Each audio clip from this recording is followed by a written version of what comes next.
while since we've talked Circe because we did our last two episodes on Percy Jackson stuff with all of the like craziness around Comic-Con that happened. Mm-hmm. So to like give everybody a refresher, where we left off was Telemachus and Penelope coming back to the island with Telegonus after he accidentally kills Odysseus. I mean, Whoops. or Odysseus accidentally kills himself, really, Yeah. honestly. Yeah, and I left off those chapters like going from I love that Madeline Miller actually seems to get this one character, right? I've not been happy with her characterization of certain characters here and there and been like, okay, girly, you studied this. You should know what this character is about. Odysseus is the only one where I felt like that, like you get him to a degree, you get both his good side and his bad side up until we find out from Telemachus in our last chapters that we covered that Odysseus turned into this weird paranoid PTSD monster when he got home. Mm-hmm. And that's part of the reason why he attacked Telegonus. And so for me that was just like, wait, this doesn't feel right. I don't get it. Like why do we have this like side quest into he actually wasn't that great when he got home. And we kind of get some answers in our reading this time, which led me back on the path of actually, you know what? She does get him still.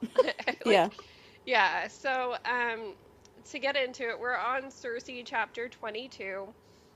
And literally the very last thing we read was her welcoming Penelope to her loom and Mm-hmm. saying, like, go ahead and use it because Penelope was talking about how she didn't bring anything black to wear for being in mourning. Mm-hmm. And so the beginning of the chapter, she's watching her with her loom, like her running her fingers over the beams, her taking off the work that Circe had been doing on there.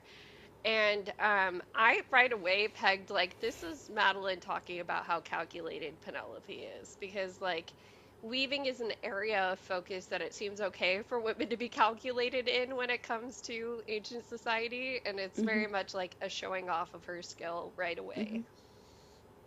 Um, let's see. So their conversation really was kind of centered around that we read last time, and Circe starts to realize like I didn't ask Penelope any questions, like I didn't find out why she's actually here. And so this chapter starts off with her wondering like, okay, why did they choose to come to Aiea?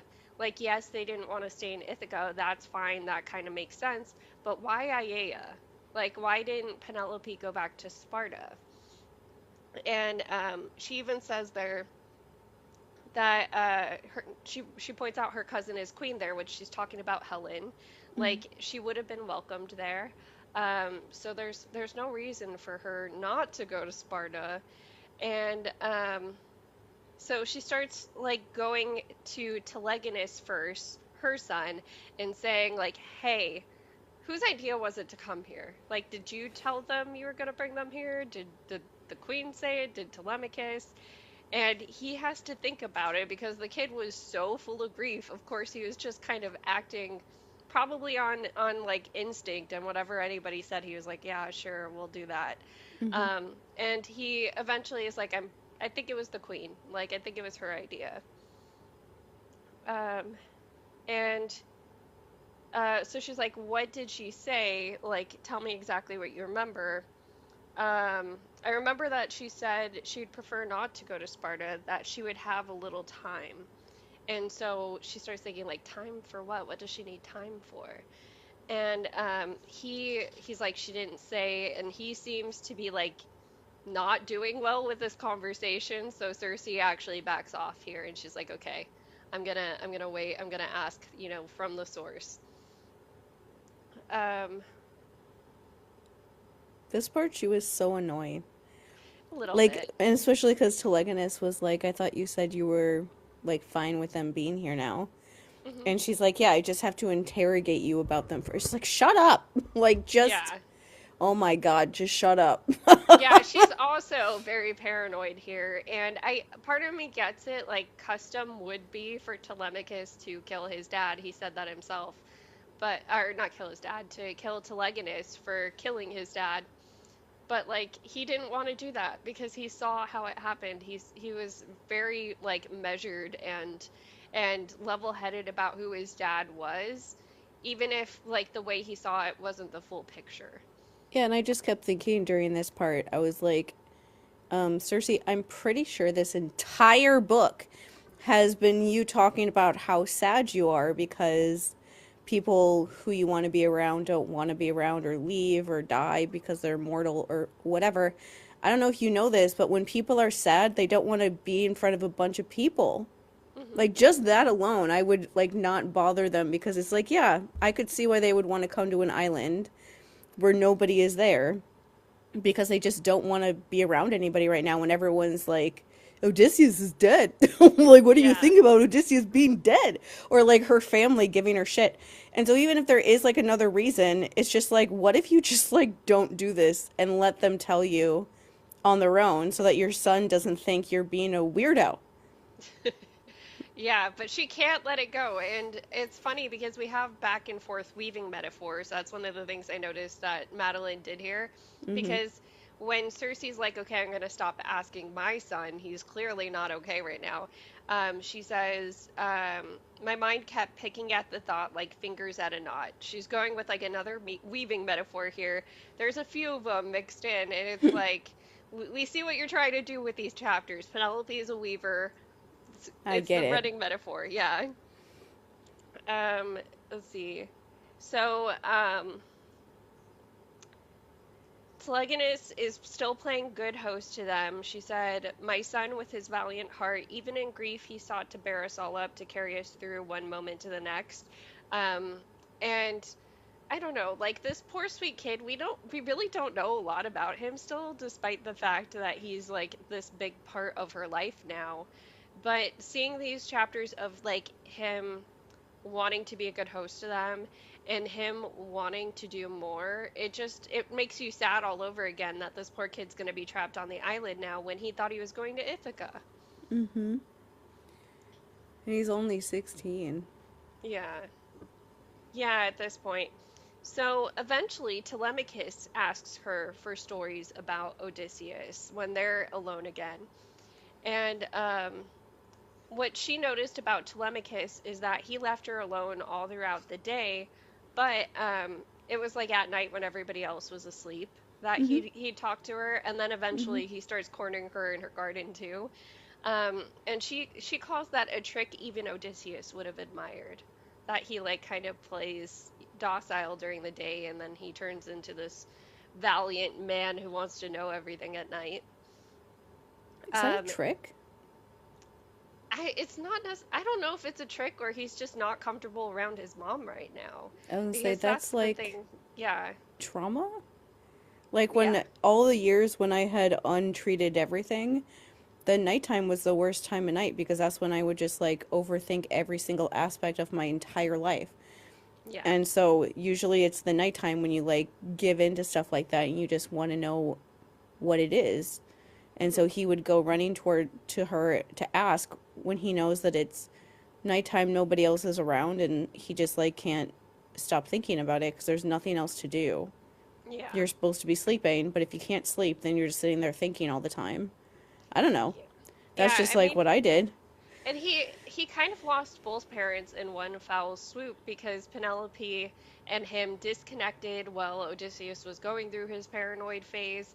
Hmm. And so yeah, it's kind Well, of like and he lost also, both parents too. I would just say that one of the things when one of your parents is awful, but they're still like your parent, is you really want to like talk to somebody who knew them that isn't like somebody you already know, Hmm. like your family or whatever, just as like almost like another source of information because you want to know about them and like the things they did and what they said to other people because you don't know anything else besides what your family knows. Like I used to do that with like my other family members. I used to do this exact kind of thing with them all the time. When I would see like my dad's family, I would ask them all these questions about him. Like the Mhm. first time I ever saw a bunch of people from my dad's family, I we spent the entire time me asking them questions about what he was like when they were growing up. Mhm. Because and they like answered me because they're not going to tell me no at this point. They're going to say whatever. If I ask them anything, they'll pretty much figure out a way how to answer it at this point. So they Yeah. weren't going to tell me no. But like that's yeah, those are like the things you're like desperate for is you just want more information about Mhm. how this person ended up that way. And like that's what he wants. He wants information about how his dad turned into this person that hurt him so much. And like Cersei's like, why is he so suspicious? Because he wants to know about his father. I'm like, why is that suspicious?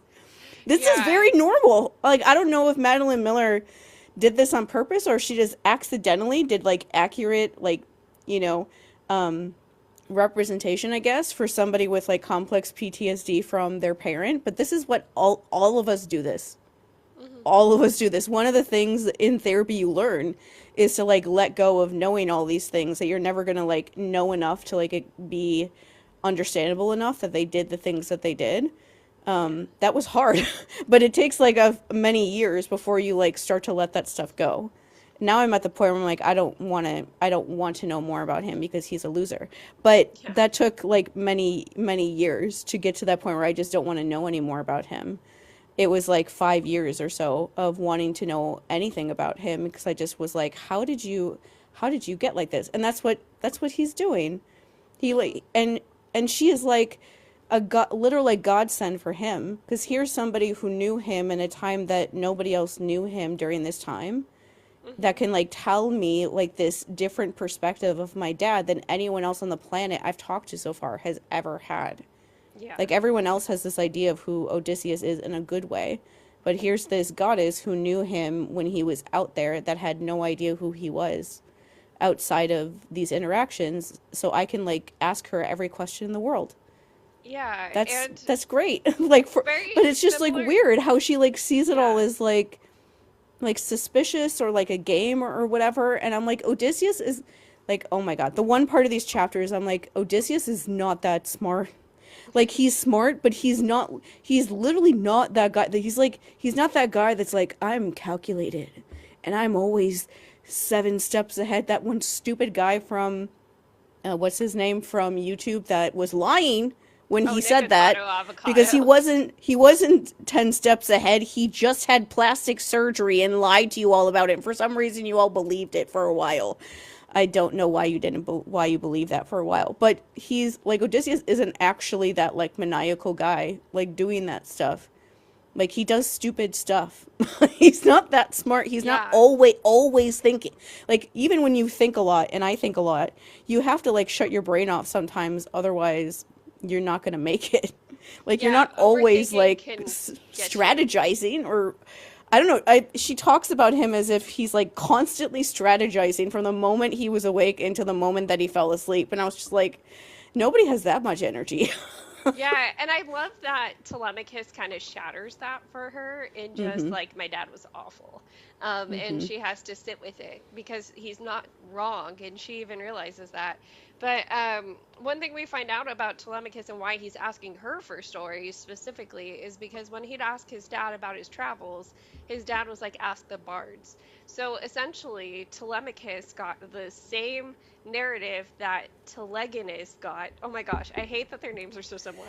But Ah, god. he- oh, yeah, but he got the it was the same thing in the same way because if it's the stories that the bards are telling, it's the best version of the stories. It's the versions where he's not sinister and he doesn't do crafts that are like too evil. You know what I mean?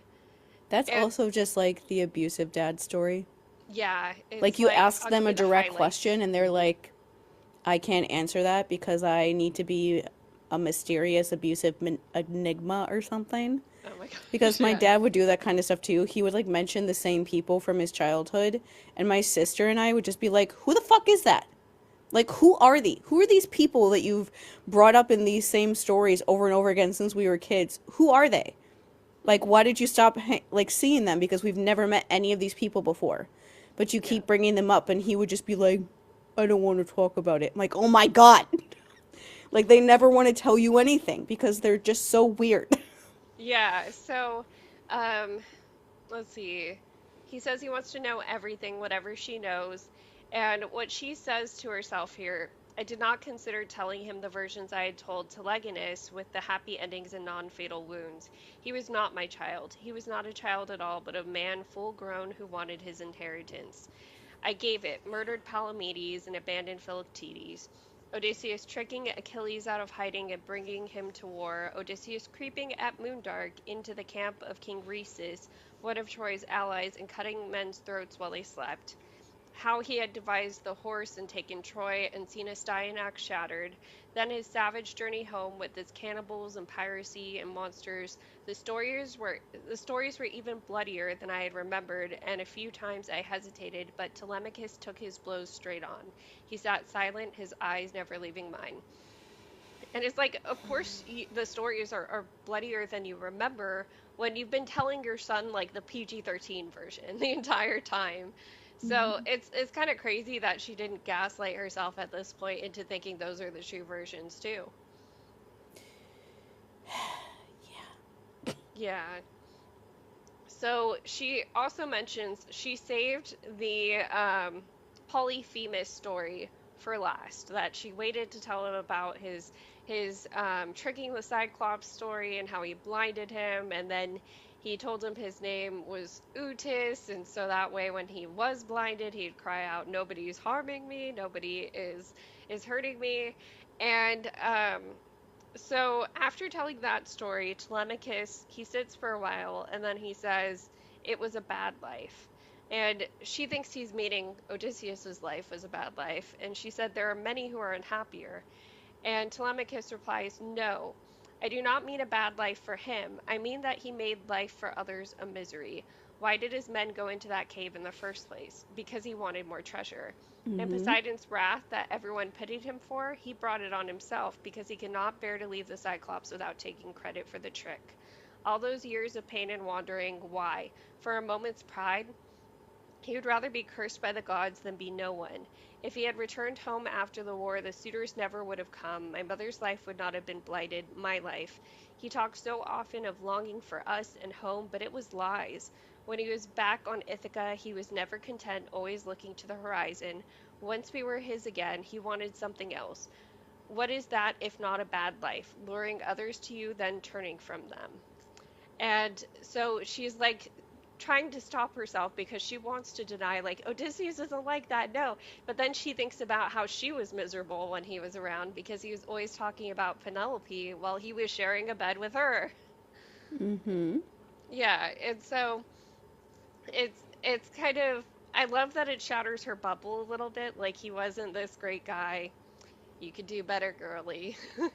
Oh my God, 8 chapters, and Yeah. she it kind of figures that out. I really like this part with Telemachus because I was like, yeah, that's exactly what it's like to have a parent like that. Is like, yeah, they do suck, and they do make everyone else's life worse just by like being around them. There's just they always find some way of making everybody feel bad, and it is like the thing that they say they want something and then they get it and they don't actually want it anymore because now they have it and so now they don't want it and they need to want something else. Like that whole idea of, and it is like very much in line with kind of how I see Odysseus, Hmm. is that's why I think he's such an interesting, at least before we got like OD'd on him, uh, with too much of him. That's Yeah. like what I thought was interesting about him is that there are a lot of times during the Odyssey that it's like, what if you just like didn't do this stuff?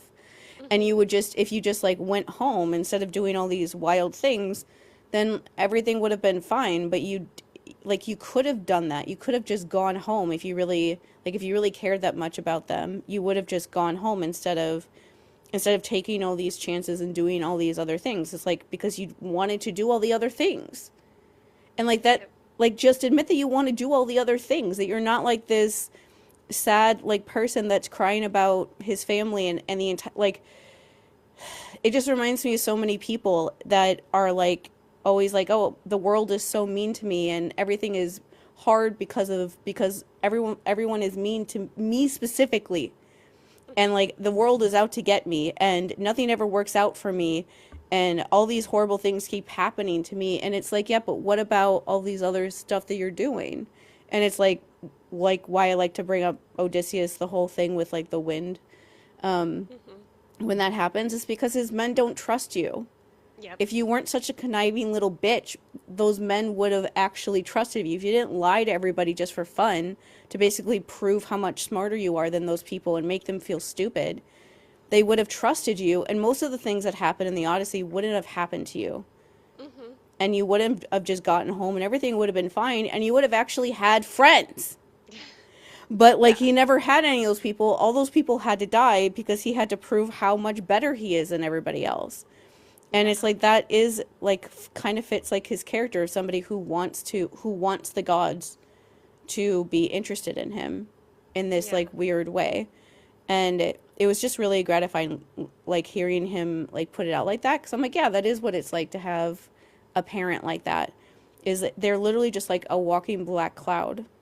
Like Hmm. there is like, I'm serious, there was not one person who ever met my dad who was like he was a nice guy. Hmm. Like maybe he had like one friend when at his job, but um she was nice. Like she struggled with alcoholism and she died a couple years before he did. But like they seemed to like get along, but they're also both obviously in not like the nicest place in life. And I remember when my mom and I started talking again a couple years ago, she told me that he would have friends when that were going through like hard times or whatever. And then when they would start doing better, he would stop talking to them and they would stop being friends. He just wanted to be around people that were as miserable as he was. Yeah. And then as soon as they weren't miserable anymore, he didn't want anything to do with them anymore. And that's like what this stuff with Odysseus feels like. Like he Yeah. was suffering all those years because he missed home and family and sheep and all those things. And then he goes home and has all those things for a little while and immediately is like, now I need something else. And Yeah. it's just, it's so like frustrating being around somebody like that because they never allow themselves to just like enjoy anything at all. Hmm. Yeah. So she also tells him after he says all of that, she tells him, "Oh, and one more thing. He had to go to the underworld before he went back to you to talk to Tiresias." And she tells him about how he met some of the fallen soldiers from Troy, his days back at Troy, how he talked to Agamemnon and Mm-hmm. Achilles and stuff. And Telemachus is like, okay, so that's the best I can hope for with my dad is that one day I'll see him in the underworld and we might make up. Like, that sucks. Which, yes, Mm-hmm. 100% that sucks. And it's not the best idea, especially when his experience of his dad is so negative. Yeah, but that's also the fun. Is like Yeah. imagining that one day and just being like, can I beat you up now? You can't stop me. Um, Yeah. he'll maybe change it. I like to imagine Telemachus like changing his mind like Hmm. about that one day instead of it being like this sad thing right after Odysseus dies. Instead of being like, I can't wait to see him again and throw something at him, Yeah. like it is with me. I like literally fantasize about like imagining when I die one day and I get to see my dad again that I can beat the shit out of him and nobody can stop me. And Yeah. there's no way that anyone in my family line on both sides would ever be like, you should stop. Like, Yeah. no one would do that. That's like the fun. That's the only fun you can get when you have a Yeah. parent like that and then they finally die so they're not in your life anymore. That's the only fun you can have is like fantasizing about things like that one day in the afterlife where they actually will like have to tell you the answer to all the questions they would never tell you when they were alive. Hmm. That's the only fun. Yeah. So another thing he calls her on is he says, "Do you think it was true what my father said that the good ones never liked him?" And she says, "I think it was the sort of thing your father liked to say, and the truth had nothing to do with it. After all, your mother liked him." And he says, "And so That's a did you." cop out answer. Yeah. So he calls out, "You liked my dad." And she says, "I do not claim to be good. You liked him, though, despite all of it." And then she tells him, "I did not see the worst of him. Even at his best, he was not an easy man, but he was a friend to me in a time when I needed one." And so, yeah, it's all just poking at her little illusion. I mean, And this is why I like to point out that Odysseus isn't all good, because like a certain musical that we Yeah. do not speak of, the musical which must not be spoken of, that a lot of people have this like more redeemable Odysseus in their head. And it's not that he's not a good and interesting character. There's a reason why classicists keep going back to him, and it's not just because it's one of the most complete works that we have. It's because he truly is interesting and complex. Mm-hmm. And so it would make sense that this son, who's never known his dad and sees him come home to have to slaughter a room full of men and then slaughter more men that come after him because their son's treasure didn't make it home too. Like, of course he's gonna have such a negative view of him.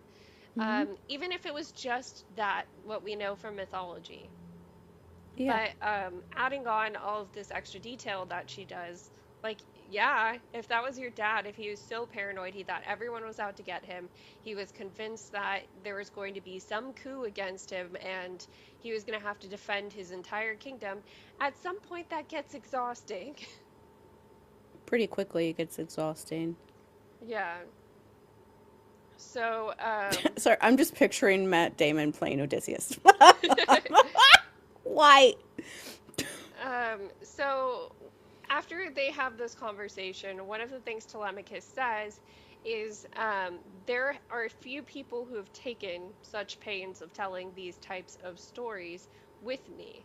And so, like, the fact that nobody's told him the true versions too, even though he was much closer to the source, also kind of bugs me. Mm-hmm. And it's like, at least with Telegonus, there was only one person there, right? There wasn't multiple people who could have steered him in the direction of this is who your dad actually is. But there were people around Telemachus who knew him, who watched him grow up. I mean, he talks about how Odysseus's nurse was his nurse too, and that they hung out together while Odysseus was being paranoid monster, and talked about how he wasn't always like this. That is like true though. Nobody wants to be like the first one to do it. Like the thing I would compare that to in my own situation is my dad when he was in college, he had like a mental breakdown, which is I think that's funny because I had one of those when I was in college too. And he went to like a mental hospital in like the scary time for a mental hospital because he was in college in like the late 60s, early 70s, like during the Vietnam War, Hmm. wherein like mental hospitals were like terrifying and nothing resembling anything helpful. And they were really bad. Like the kind of stereotype you would imagine from like scary movies and stuff was how it was like. But he went to one for a while. And then at some point, I don't know what happened. I just know that he did. But nobody told my mom that this ever happened until I was 6. That's also like every story in the news where you Hmm. see like, what's his name? Harry Weinstein. I Harvey think that's his Weinstein, name, yeah. Harvey Weinstein. Like there are all these like rumors about him, but still people like that are able, or P Diddy, like Sean Combs Hmm. and stuff. Even if there are rumors and stuff about him, they're still able to just do all these things and live their life just fine because nobody wants to be the first one to do it. Yeah. And it is like that thing where that's like those moments where you want to find those people and just punch them in the head because you're just like, why didn't, you could have just opened up your mouth and told me all these things and you never did. But that is like very, very accurate to that situation is, I don't know, people just don't want to be the first one to do it, which is why I am like I am. When I find something out, I immediately just tell people about it because I'm like, I don't want to be that person. Yeah. Yeah, so she ends up asking him then, why are you guys here? Because Mm-hmm. she gets him first, before Penelope anyway, to have this conversation. And he says, I think it was my mother's idea. Why? As I have said, she does not share confidences with me. And so he ends up going to bed after that. Um, let's see. And she ends up sitting awake by herself for the rest of the night, from what I Mm-hmm. remember here. Um, and she's bad hostess here because what she does is she sits up all night looking out the window, and then everybody starts waking up behind her and they're like, what is she doing? She's And like reenacting a My Chemical Romance music video. seriously, it's like raining and she's looking out the window at the rain.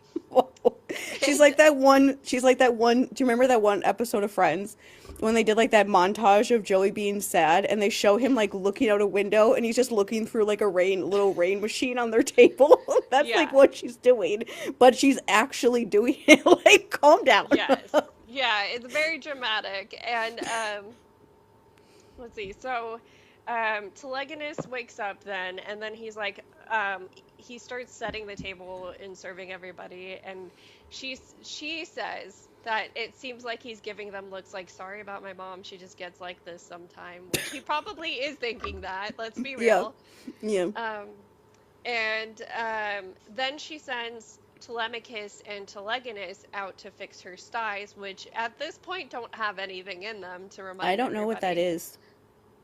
She said What? sty. Like, am I supposed to know what that is? I don't know what that Pigsties, is.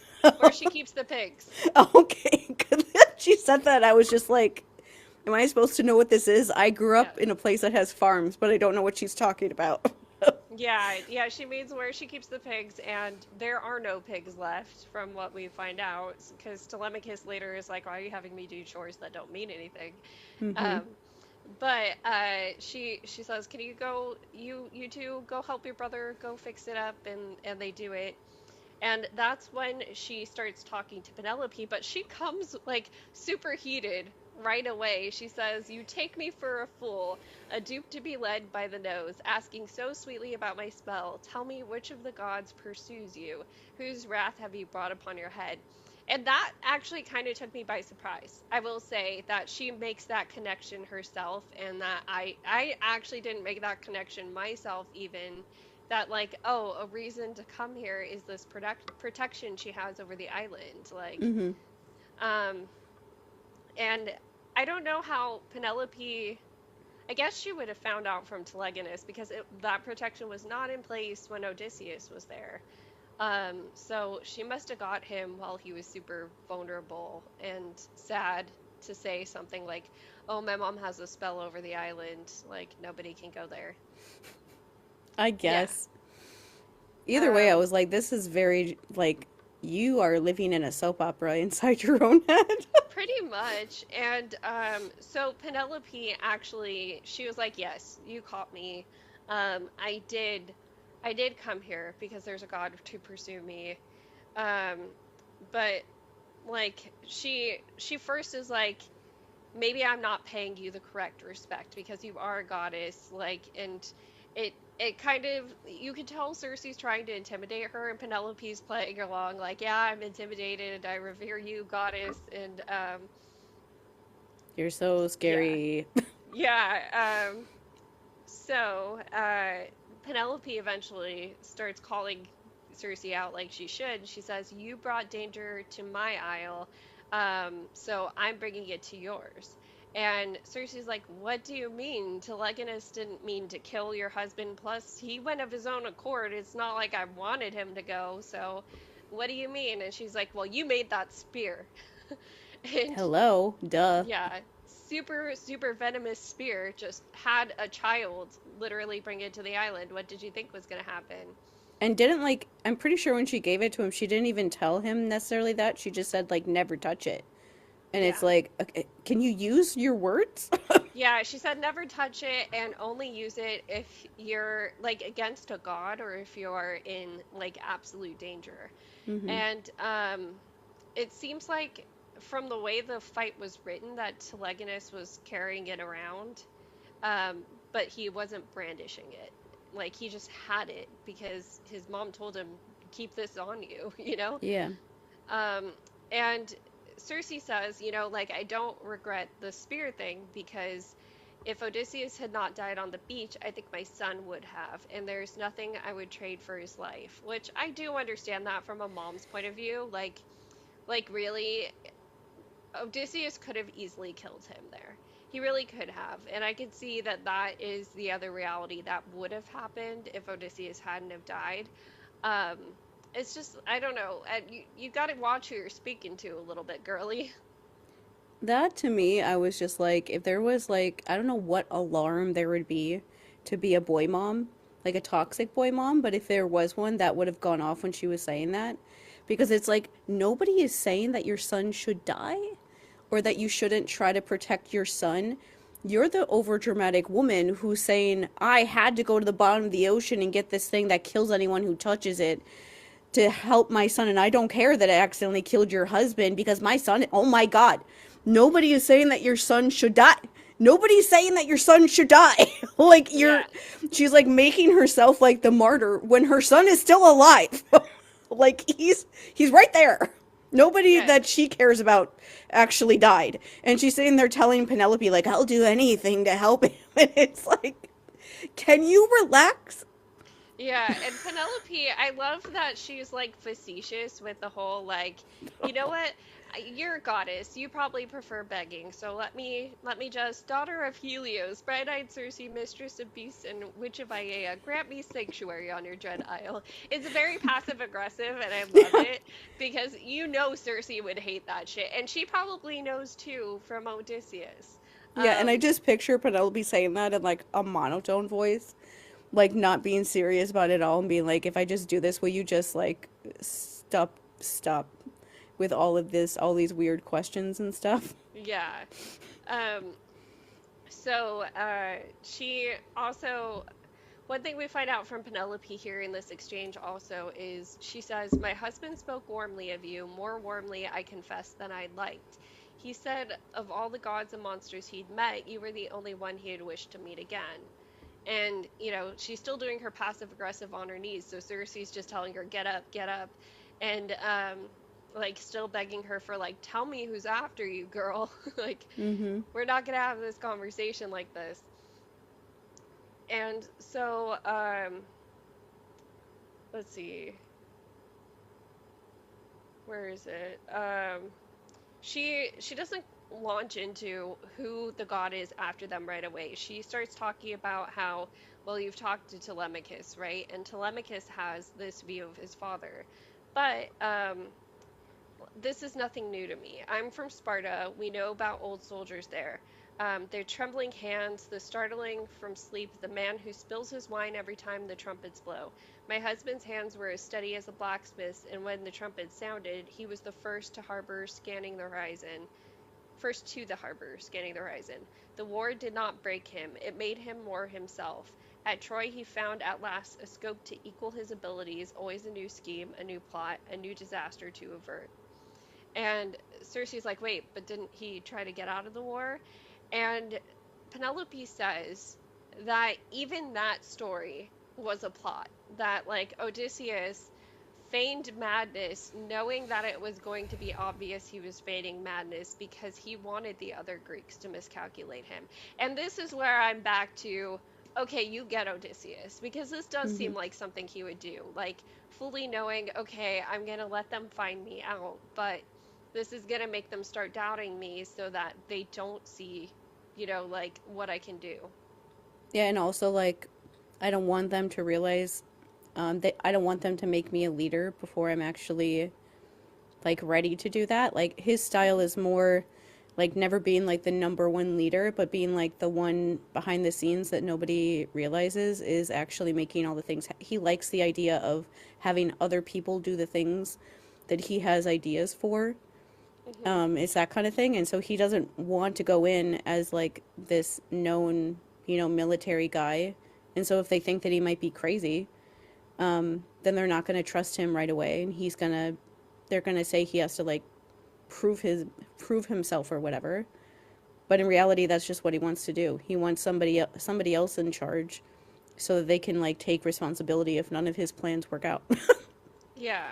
And I like what Madeline does here with the concept of homophrosyne. I bring up that word all the time because it really is one of those Greek words that like is hard to fully translate. It's same-mindedness, same way of thinking, all of that, and that's what the ideal of Penelope and Odysseus's relationship is supposed to be.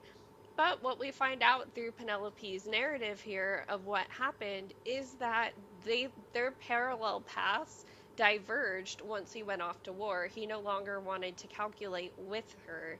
He wanted to Mm-hmm. calculate on things that were bigger and better. So she says, we thought ourselves great minds of the world. She goes on to say, I contrived too, which goats to breed with which, how to increase the harvest, where the fishermen could best cast their nets. Such were our pressing concerns on Ithaca. You should have seen his face when he came home. He killed the suitors, but then what was left? Fish and goats.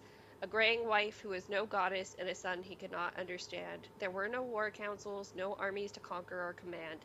What men there had once been were dead, since half were his crew and the other half were my suitors. And every day there seemed to come some fresh report of distant glory. Menelaus had built a brand new golden palace. Diomedes had conquered a kingdom in Italy. Even Aeneas, a Trojan refugee, had founded a city. My husband sent to Orestes, Agamemnon's son, offering him himself as a counselor. Orestes sent back that he had all the counselors he needed, and anyway, he would never want to disturb the rest of such a hero. He sent to more sons after that, Nestor's son and Idomeneus's and others, but they all said the same. They did not want him. And do you know what I told myself? That he only needed time, that any moment he would remember the pleasures of modest home and hearth, the pleasures of my presence. We would plot together again. But he did not want that life. He wanted to go down to the beach and pace. I watched him from my window and remembered a story he told me once about a great serpent that the men of the north believe in, which yearns to devour the whole world. As he paced, he would talk to the air, which gathered all around him, glowing the brightest silver on his skin. And this is where she starts to recognize, oh, so the goddess we're dealing with is Athena again, because Mm-hmm. silver is kind of like her color. Mm-hmm. And that's where I put my footnote, fucking Athena. It's like her showing again. Yep. Um, so, kind of skipping ahead, she starts thinking to herself, like, okay, Athena, who's like schemes on and on and on, of course she wouldn't be like okay with her favorite growing dull and domestic is the words that she uses. He must Mm-hmm. live in action's eyes, bright and polished, always striving and seeking, always delighting her with some new twist of cleverness, some brilliancy summoned out of air. Um, I understand now I was not the goddess who had taken her husband, which she says that meaning that's why Penelope is okay with being around me, despite the fact that I slept with her husband. It's Mm-hmm. because I'm not the goddess who stole her husband away ultimately. It was Athena. Mm-hmm. We find out that Athena was whispering in his ear, trying to help him find the next best thing after Troy, trying to set him on new missions, fight new enemies, and that's why he was growing more and more paranoid, is because he was just listening to her. Well, yeah, and it's also a thing of like, if you know that some of the gods can show up in different forms, then it just makes you like second guess everyone that you ever talk to. It's like that weird Hmm. spiritual psychosis thing that Yeah. happens to people now when they think that everything is a sign. That was like him doing that, wondering if every what was a sign or what was the gods coming to get him again or when were they going to show up to give him a new mission. And so he just was like always on edge because he wanted to go out and do that again. Yeah. And so putting the pieces together now, she realizes Athena wants the next best thing after Odysseus. Since that didn't work out, she wants Telemachus. Mm-hmm. And so one of the things that she says to Penelope right away when she puts these together is, does Telemachus know that Athena wants him? And I I immediately was like, Athena came to this kid all the time too, so of course he knows, which he later gets into. But it's kind of just, it's interesting that hearing this from people that don't know that, like Mm-hmm. it's something I want to say it's like one of the very first books of the Odyssey. So it is something that when you're reading this, if you have read the Odyssey, you should already know. Telemachus probably has an idea Athena has planned for him. Yeah. Um, Another thing that, okay, I laughed at this because it's something that Jake says, that Penelope says here too about like her own wiliness, her own cleverness. And it's when I was young, I overheard our palace surgeon talking. He said that most medicines he sold were only for show. Most hurts heal by themselves, he said, if you give them enough time. It was the sort of secret I loved to discover, for it made me feel cynical and wise. And so, for those of you guys that don't know, my husband's a chiropractor. And like he literally heals people, but he talks about it in a way of like, no, I help them with their own healing mechanisms. Like, honestly, most of these injuries would heal themselves eventually anyway. I'm Mm-hmm. just speeding up the process for them. And so it was just kind of funny to me that, like, that showed up here. Mm-hmm. um, but yeah, so um, let's see. So tells she gets into the conversation with Circe of why she came here, what time she's looking for, because remember Telegonus told her she wanted more time. She wants more time before Athena is going to take her son. She wants to be able to set things right because she saw Telemachus shrink away from his family, get filled with rage himself while all of this was going on with Odysseus. And she let herself disconnect from him. And so she wants to fix that relationship before he gets claimed. And so we I end the chapter. Wait, hold on. Yeah. During when all this stuff was happening about like, you know, oh, Athena's gonna come to take Telemachus, I was like, her son's gonna go.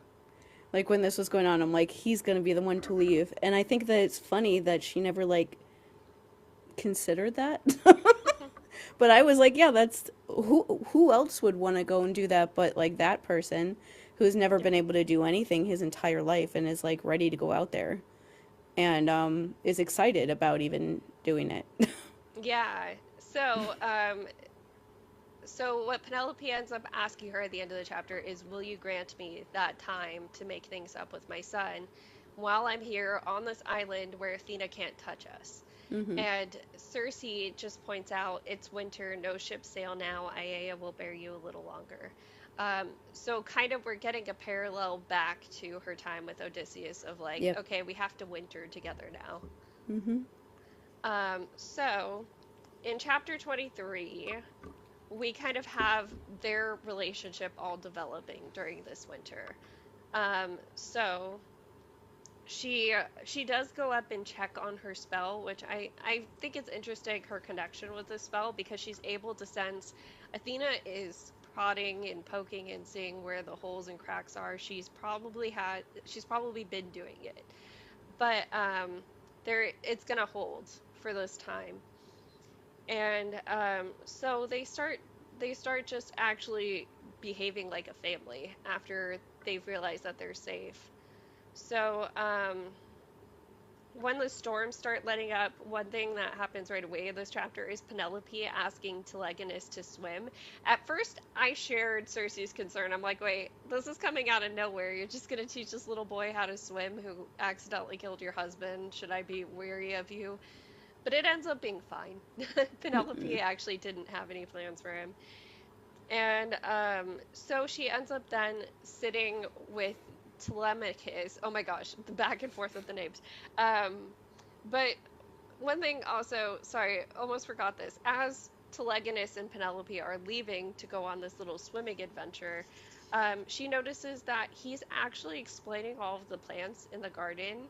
And if we remember from like an earlier reading, I want to say it was like 2 episodes ago with the Circe chapters, she thought her son had zero interest in pharmakia at all. So the Mm-hmm. fact that he not only knows the names of the plants and he knows what they do is like, this is one of those things where she's a bad narrator. She just didn't realize her son was actually listening and paying attention. Well, yeah, and it's also like a thing of he was stuck on this island his whole life. You really think he's just gonna learn nothing about all the stuff that's Anything, around yeah. him? Of course he knows what they are. Yeah, so in the conversation that Telemachus has with her here, this is where he's like, "Hey, can you put me to some real work? Because fixing that pigsty, there's no use to it. There's no pigs in there. Like, why did you have me do this?" Mm-hmm. And she like is amused by this. She says royalty does not usually beg for chores. And so he starts talking about all of the things he's able to do because she's like, okay, well, you want to help me? What can you do? The usual fish and shoot, tend to the goats you do not have, carve and build. I can fix your son's boat. Is there something wrong with it? The rudder is slow and unreliable, the sail too short, and the mast too long. It wallows like a cow in any surge. And like she's like, wait, my son's boat isn't good enough. Another boy mom kind of like thing, and he has to tell her like, it's a miracle we made it here. It's great for a first try of a child building a boat by themselves, but we barely made it, and somehow didn't seem to sink. And she says, I put a spell on it so it was unsinkable. So yeah, it's kind of it is a good thing that she was so paranoid in that case because like I mean, it's a good thing he didn't sink, but Yeah. I yeah, every time you saying it just now about she compares like the boat, he says like the boat was like something like a cow. mhm. Like I've been on boats a lot and I have been around cows and I was just like I don't know what that looks like. I don't know what she's describing. Yeah, I don't know.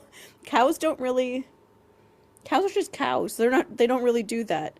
Like go back and forth like that. They just yeah, stand there and then they eat and yeah. they They do graze and then they lay and they then do yeah, zoomies. Like they do zoomies at like around when like the sun's going down. They usually get hyper and do like zoomies like every animal I think on the planet does those in some way.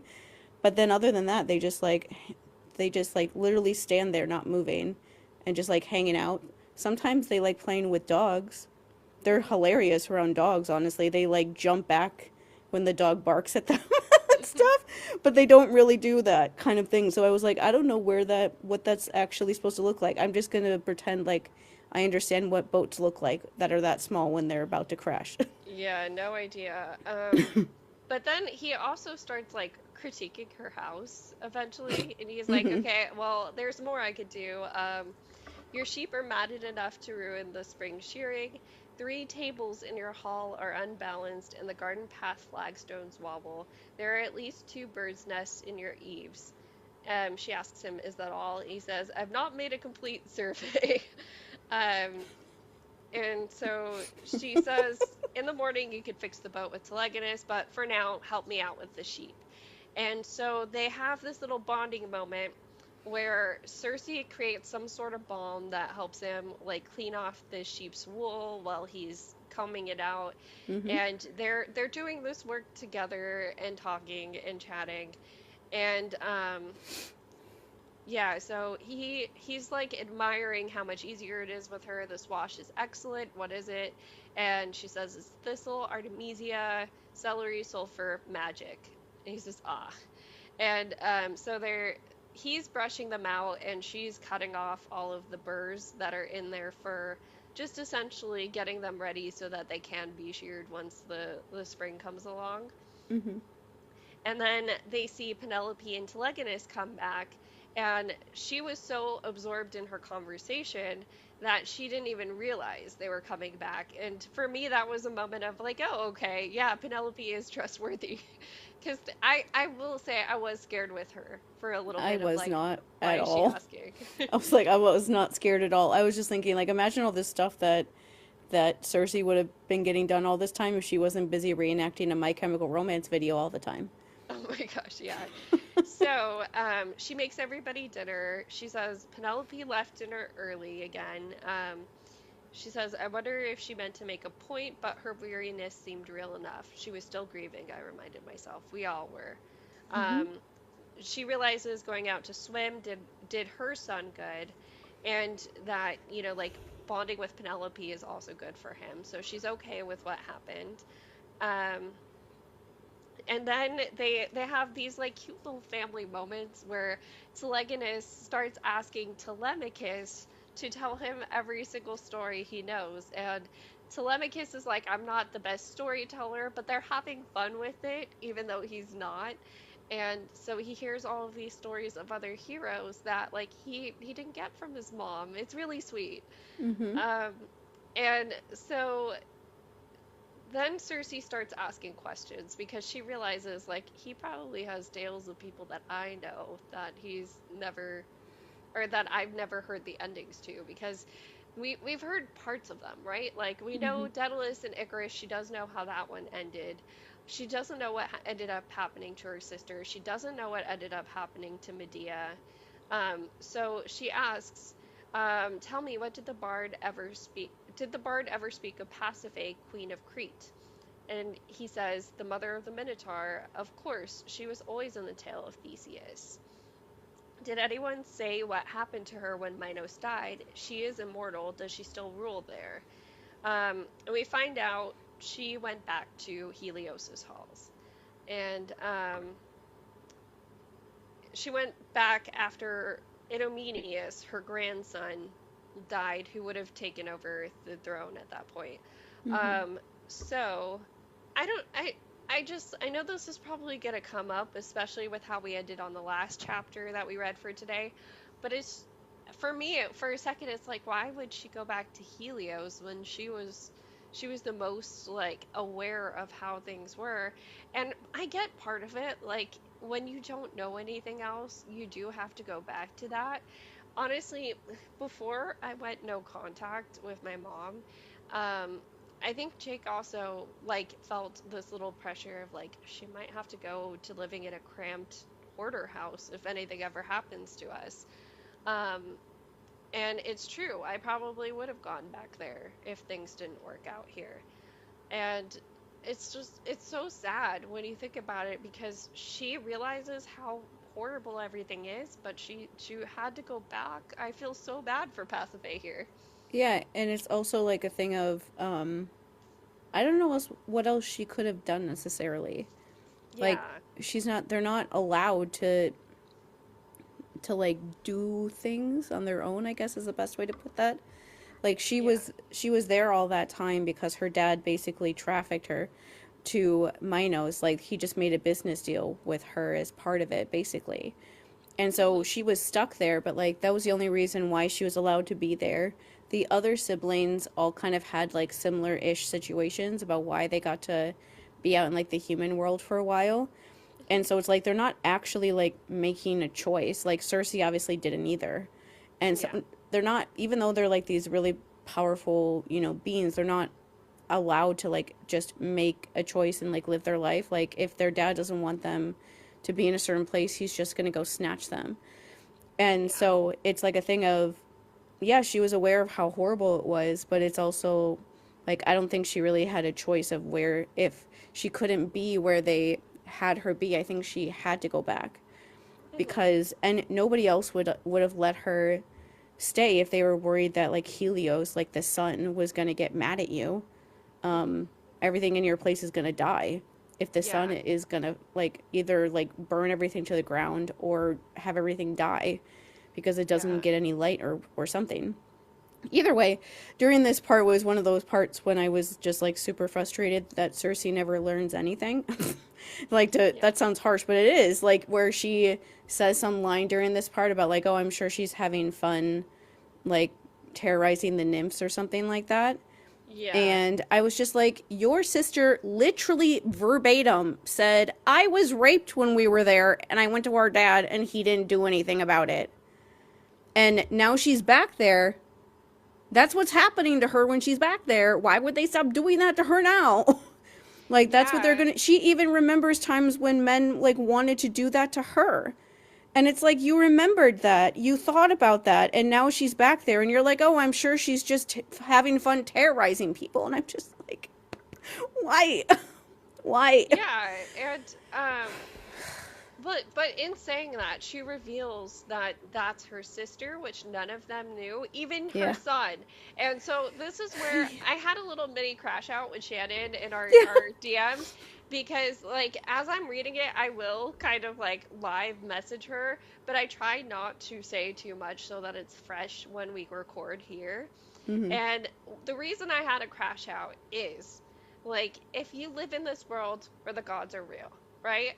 And your mom tells you, I am divine, like, I am immortal, even though you're not, wouldn't your first question be, okay, who's our family? Like, who are we related to? What gods do we descend from? And so it just never came up that she's Helios's daughter, that she's Pasiphae's sister. None of it. None of it. And Yeah, and so, also like kids just ask that stuff. yeah, Like like, just what? as Tell they me like about our family. Tell me about your family you grew up with. yeah, like my niece is only a little over 2 years old.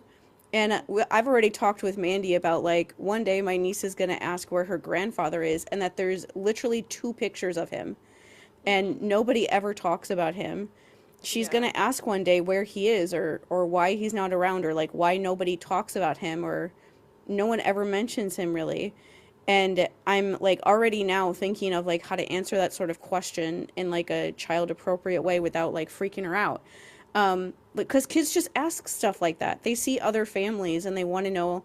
She one day she's gonna want to know why she doesn't have a grandparent. She doesn't have a grandparent on her dad's side either, and that's just Hmm. like a very natural, normal question for a kid to ask. That's how they learn how families work, is by Hmm. asking you these things, and they're just curious. Like my sister and I still do that. Like when I was at my sister's house last weekend, I think, and my Hmm. mom was there, we started asking her questions about like who are these people that we kind of remember that were part of like your family, but they were like older, and so we only met them a couple of times before they died. And my mom was like trying to figure out their names and things like that from what we remembered, and we were talking about that for like an hour and just going Yeah. through these different people. That's just like what you want to know that. Like you are just naturally curious. And so this kid that is like otherwise curious anyway is kind of unbelievable to believe. Like I had to like make up this scene that never happened in my mind that Hmm. like that at some point he was trying to ask about it and she like snapped at him bad enough that he just like never asked about it again because Yeah. it otherwise generally goes against everything about like children and just like people in general to think that they would live all that time and never ask something like that. And especially because he's like, what the fuck when he finds out and she says some really annoying answer like, oh, you just never asked about it. I was like, oh my God, Yeah. She just that says, is you did not not ask possible. me. And yeah, and that was my first like crash out of this reading of like, wait, no, he would have asked. That's not how kids work. That's not how people work. No. Um, so the thing is, then we launch into her shutting down and her being like, enough of this conversation, because he starts asking about everything. He's like, what else have you kept from me? The Minotaur and Trigon, how many others? The Chimera, the Nemean Lion, Cerberus, and Scylla. And then because he said Scylla, she Whoops. shuts down. And she's like, where had my son heard her name? The thing is, you sent this kid away. You sent him on a specific path where he would avoid her. He probably could have deduced, hey, there's a quicker path. And So you never warned him? she's a giant monster next to the sea. Yeah. Like, how does he? It would be weird if he didn't know about Scylla and Charybdis, because it's not like everyone would talk about that. Hmm. Like, hello, they're like scary sea monsters. Of course, everyone's gonna talk about that. It's like Yeah. if we didn't know what whales were. Well, they had that ship that was like sinking when it Mm-hmm. got to their island that he made her let them on. Mm-hmm. They could have been attacked. Like, I Mm-hmm. mean, it would make sense that they were attacked. There's no way that they just avoided them. So he had to have heard from about her like somehow. And so Cersei starts parsing this out himself. Like, how did he hear about Scylla? Because I didn't tell him. Was it Hermes? Was it somebody else? The thing is, like, why would you send him out to sea and not warn him so that he doesn't go a different way and somehow end up in front of her even just Yeah, for that reason alone? this is the stuff that I mean that like why I keep saying that she's emo is Hmm. because she's like making everything like this suspicious thing. And it's like nobody fucking betrayed you. The entire world does not revolve around Cersei. Hmm. Like no everyone is not out to betray you. He just found out about Scylla because she's a giant monster that everyone would talk about. Yeah. The he can find things out without the like without people plotting against you. Like, your son and you are not that important that all these gods are all spending all of their time figuring out how to tell your son about Scylla, of all people. The Hmm. gods don't see the Scylla as like that big of a deal anymore. She does because she's like ashamed of it and never like figured out any other way to feel about it but like most of the other people like Hermes and all those people, they wouldn't give a fuck about Scylla anymore, besides the fact it's one of those things that they would only ever bring Scylla up because they know that it pisses her off. Yeah. And it's like that's the only reason why they ever even bring her up anyway, is because they know that it's going to make her mad because she just hasn't dealt with anything. But it's just like, oh my God. People are not like strategizing to tell your teenage son about Scylla. He just is a person who exists in the world. How would it would be really weird if nobody was like, hey, by the way, there's a monster with 6 heads That lives really close to you. that's next to a whirlpool in the ocean. And it's like, what? Like, of course somebody's gonna tell them about the monster with 6 heads next to a whirlpool that looks like a giant mouth.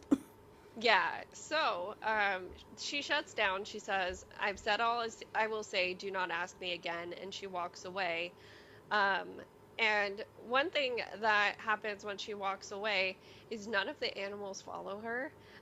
It was weird that she points this out because like Madeline almost never like she's really pointed with the animals of when she does point them out because they're kind of just in the background and we know they're there, but like Circe barely ever talks about them unless they're actively doing something. Um, I so part of me was like, why is she mentioning that they're staying with Telegonus here? Like, Because what I like danger him is he more. in? Yeah, and it's That's what I took that probably that. as. Like all the pets growing up always liked me. Hmm. When we were growing up, then like they definitely didn't like my dad. That's for sure. Yeah. But that's I think what that meant with like animals is they always like the people that are nice. If they feel they have like that empathy thing Hmm. too. Like my dog used to like literally lay like diagonally across my bed. Hmm. Like it was like a giant black lab that was like 100 pounds, and it would literally lay with his head on a pillow next to my pillow, like it was a person, and Yeah. would just like lay there with like its arms like out like this, like Oh. dogs do, and it would just like sleep like that. Like I would wake up in the morning, and it would still be, and it would be like doing that thing that dogs do, where they like sigh in a really loud way to try to get me to wake up. To like feed him or whatever. But that's, yeah, dogs do that kind of stuff. And so I'm like, yeah, the animals probably all love her son because Yeah. he's probably been taking care of them this whole time. But the other thing is, remember, she enchanted every single animal on the island to want to protect him. So my first thought is like danger. And I guess maybe they're thinking the danger is her. Yeah. Because, like, she got so heated, she realizes that everybody is surprised that she's not acting icy in the morning. And Mm-hmm. I, she must have been more pissed off than she's letting us know here. Yeah, this part I was like, um, they're like walking on eggshells around her. Yeah. And she like recognizes that they are, but at the same time isn't necessarily doing anything about it. Like it doesn't really go to them and like apologize or anything. And so it's like a Hmm. thing if you wonder how long when her son and her were growing up that he did stuff like that Yeah. for her without her realizing because she's just wrapped up in herself. Yeah. Yeah, and because we get those time jumps, we really don't know what she was like with him from Yeah. like what toddler years to 13. Um, so after this, Telemachus and Telegonus go off together again, and she ends up alone with Penelope, and they have another little bonding moment. So she starts talking about what Telegonus was like as a baby, and what stuck out to me here, but Circe never calls her out on it, is Circe says, you should have seen him as a baby. There was never such a wild creature, though if I'm honest, I was the wilder of the two of us. Motherhood seemed easy to me before I had a child. And so Penelope responds, Helen's baby was like that, Hermione. She screamed for half a decade but grew up as sweet as anything. I worried that Telemachus did not scream enough, that he was well behaved too soon. I was always curious how a second child might be if sorry, I was always curious how a second child might have been different. But we found out from Odysseus, Telemachus's first couple of days were very, very, like, he was screaming his head off. And I wouldn't necessarily say, like, oh, you calmed down too soon. If your baby was mellow after that, like, that would be a blessing, having a Mm-hmm. newborn that isn't screaming and crying and colicky and doesn't go through terrible twos. I But don't know. well, and it's different from what Odysseus said. But what I also notice here, and this is just mom bullshit, is a lot of people will say things like, "Oh, my first kid tricked me into having a second kid because they were so well behaved and stuff, and the second kid's more wild." Like that's usually a stereotype of motherhood.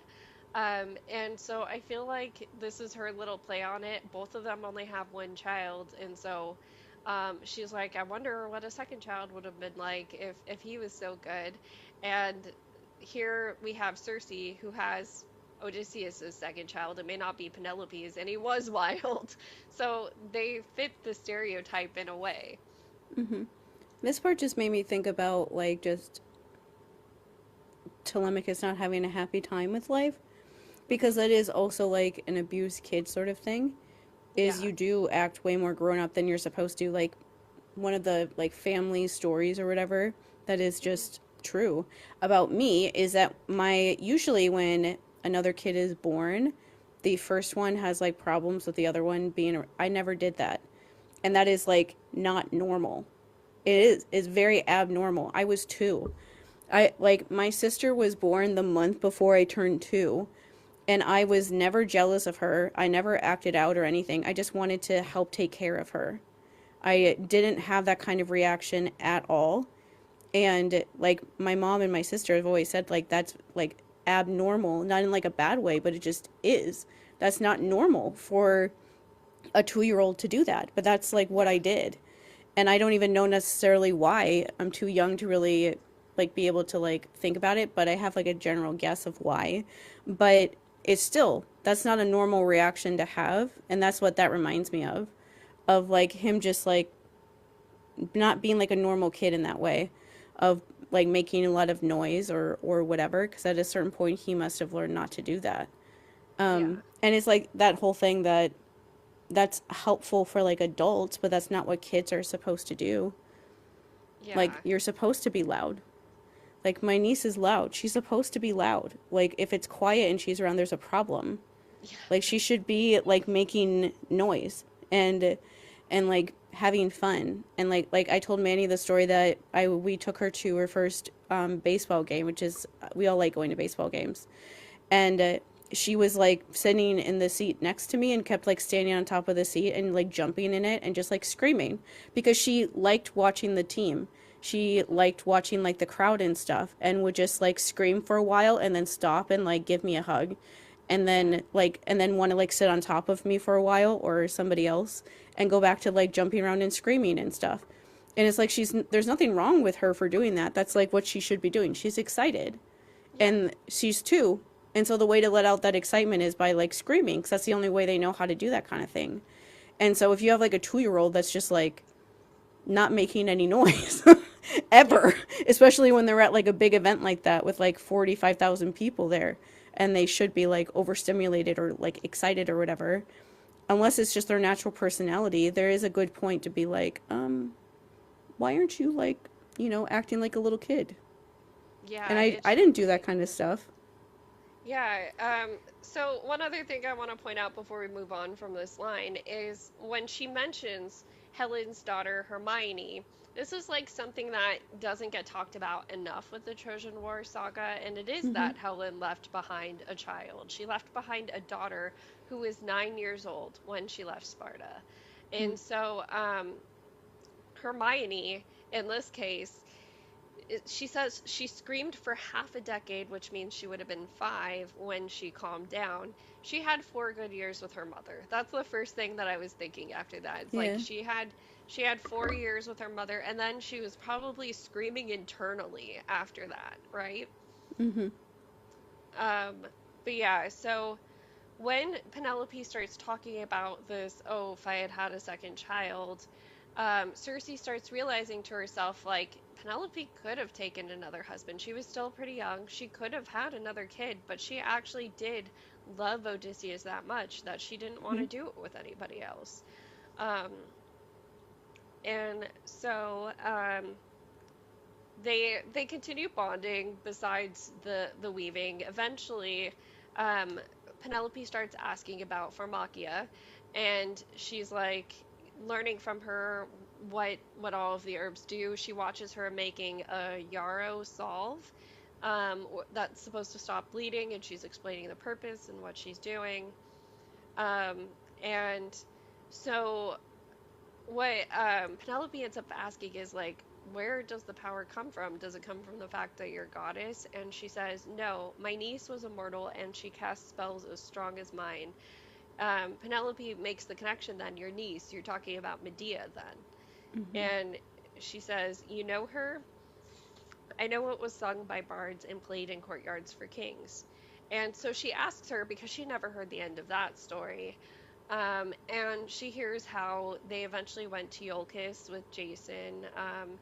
But eventually he got turned off by the fact that she was a sorceress. This is true. This is all from Euripides' Medea. Mhm. Um, that eventually he also found a marriage with an actual Greek girl. And so Medea, she tried to pretend like she was okay with it for a second. She sends a poisoned crown and cloak and it burns her alive. And also her dad, it like she doesn't mention this part. The girl's dad, the poor girl's dad tries to save her as she's burning alive and it affects him too. And so Mhm. Jason's left with dead fiance, dead father-in-law, and two dead sons at the end of the play The Medea, which is why it was completely hard for me to sympathize with Medea even when she was being a little real with Circe.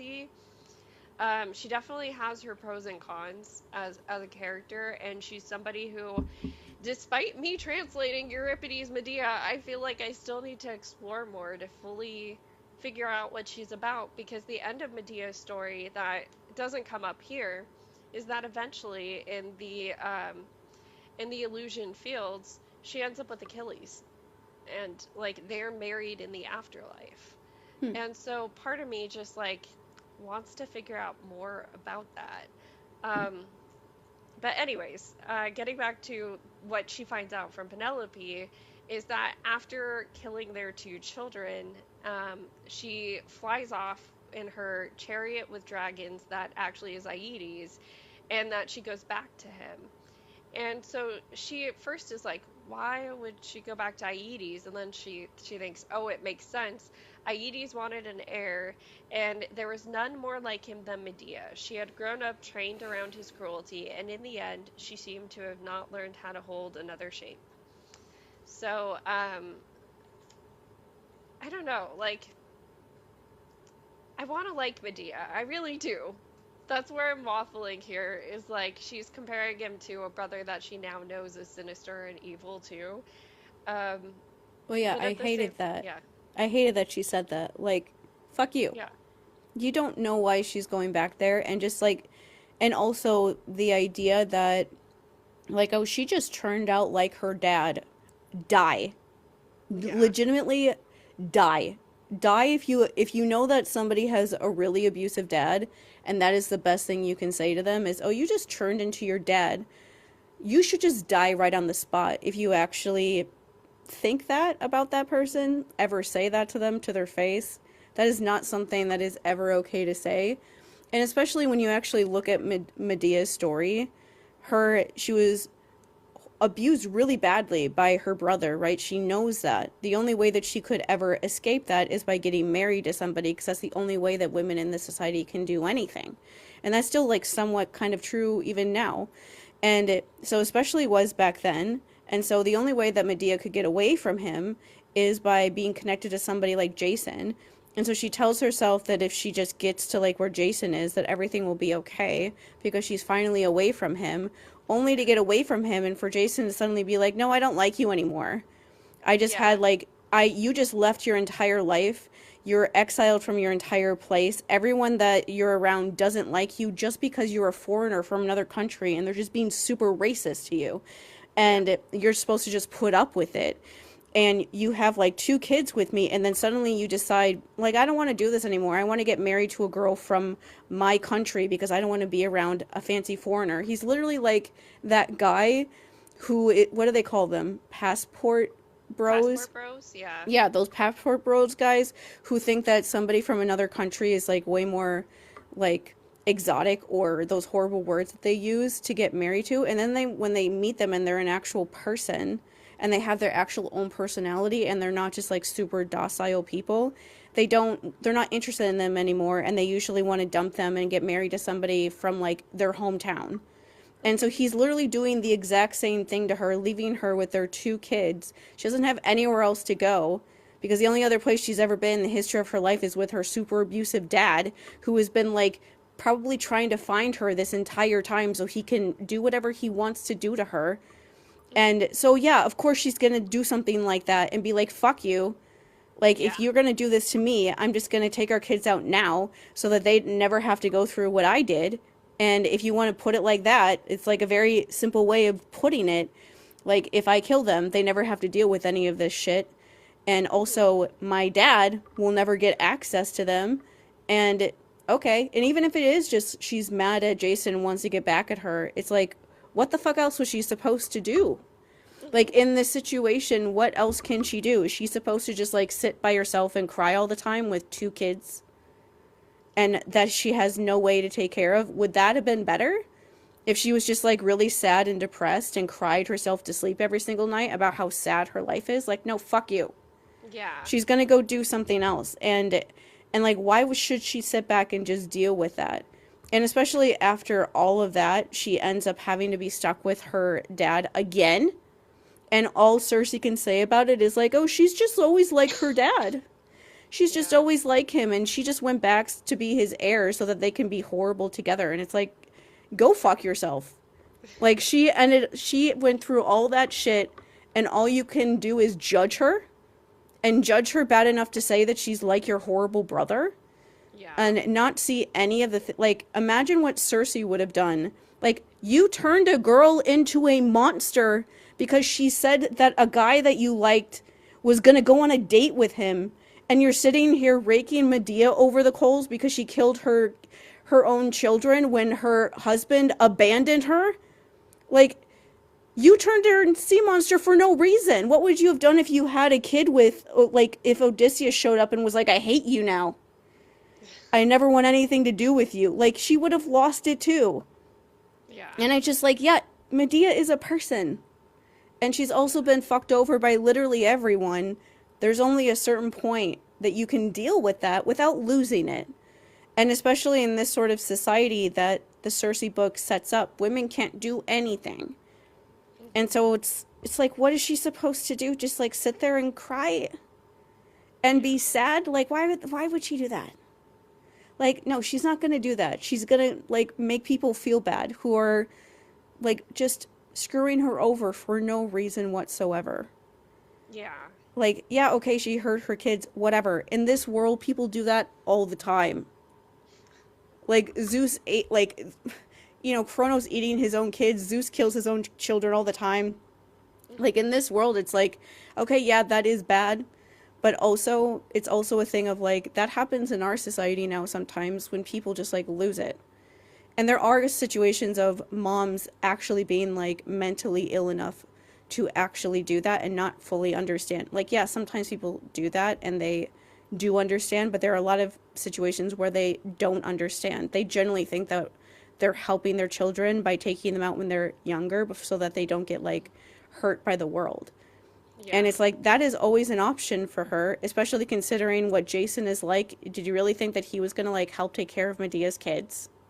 That is true. I will say, if I'm remembering the play correctly, that because she takes out the princess he was going to marry, those were his only heirs, and so part of it was like, I want this to sting. I want to take out any hope you have of continuing your line. No, you're never going to be able to have kids again, like Mm-hmm. basically, including the ones we already have. So there was a little bit of that to it, but I mean, I can imagine that if Medea was being treated with this like blatant racism, that like even in the ancient sources, it's very clear it's like racism that she's facing. Mm-hmm. Her kids are half, like Colchin, I guess, like the word that you could use. So they could have faced that themselves too. They come They from would this have. bloodline of sorcerers. And also They the would have only faced that reason stigma. and the only reason that Jason's even alive is because of her. Yeah. And so she does all this stuff to help him, leaves her entire life behind, moves to a place where she doesn't even speak their language, and everybody probably stares and points at her, calling her racist, racial slurs, and her kids racial slurs. And then when he's there, he decides, like, imagine if you're like an immigrant in this country and you come here with somebody, and then your husband dumps you for somebody who lives here right after you get here. And you Yeah. don't speak the language, you're not from the culture, you don't have anywhere to leave because you can't go back to where you're from. Hmm. It's not that surprising that somebody in that situation would just snap and do something like that because they just can't handle it. And it's Yeah. just misogyny that people look at Medea and they're like, "Oh, she's just a crazy bitch." And it's like, "No, like don't believe that." Why would you Yeah. believe that at this point about her?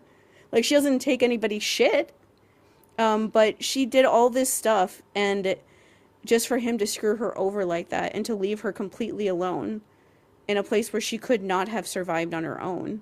Like Yeah. if she would have just like died on her own, like destitute and poor, like homeless on the street, people would have like deified her. But because she's like, I refuse to do this, people are like, oh, what's wrong with her? She's such a Yeah. horrible person. And it's like, Yeah. fuck you. It just reminds me of how many people would like, this is like my relationship with true crime. I like make videos like this every once in a while, and I'm like, all of you bitches who think that I'm too mean and that I'm a bitch and I'm too mad or too aggressive or whatever would be deifying me if my dad murdered me when I was a kid. Hmm. Like, I know that you would. You would feel so bad about my life, or if I would have killed myself a couple years ago. You would have done that. You would have loved me, but because I'm alive and I'm telling you to go fuck yourself and to not like use my life experience to like make yourself a martyr of some kind on the internet, you don't like me. But if I Yeah. was dead, you would think I was super great. And that's That's a like good that's point. just what Yeah. this the whole thing with Medea reminds me of is like because she like actually got mad and did something back at people, they see that as like the worst thing you could ever do as like a woman is to do that sort of thing of not want to take it and like actually do something to get back at the people that are hurting you instead of just like, being sad and letting it happen. They just Yeah. expect you to do that and it's like no. We'll have to go over her mythology some more together because, yeah, this Mhm. is not the way that I was taught it. So, it definitely is a perspective that I feel like, I mean, I've said this before about classics that a lot of my teachers were men and the ones that were men were white. And Mhm. so, there's very skewed perspectives when you're being taught these things sometimes. We'll have to Um, talk about this again when Jean is on because when I yeah. posted that clip where I was just saying, am I supposed to hate Medea because I love her? She commented and was like, I love her too. Okay, yeah. Yeah, so I needed more feminist tellings of Medea. But yeah, so after this, Penelope and Telegonus go off again for swimming lessons, and Telemachus starts like going around and fixing the tables and being a handyman. Hmm. Um, and so she watches him doing this work and, talking about other work that needs to be done around the house. And what she tells him is, you have a patient temper. But Telemachus responds, my father called it dullness, shearing, cleaning out the hearse, pitting olives. He wanted to know how to do such things for curiosity's sake, but he did not actually want to have to do them. And Circe remembers, it was true. Odysseus's favorite task was the sort that he only had to be performed once: raiding a town, defeating a monster, finding a way inside an impenetrable city.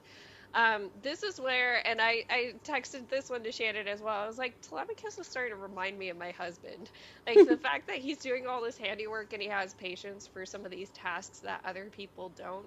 Mm-hmm. It like there's a quality of that I'm just like, oh, she's setting him up to be like, oh, he's a man and he's a man that can help around the house. This is exactly what Circe needed.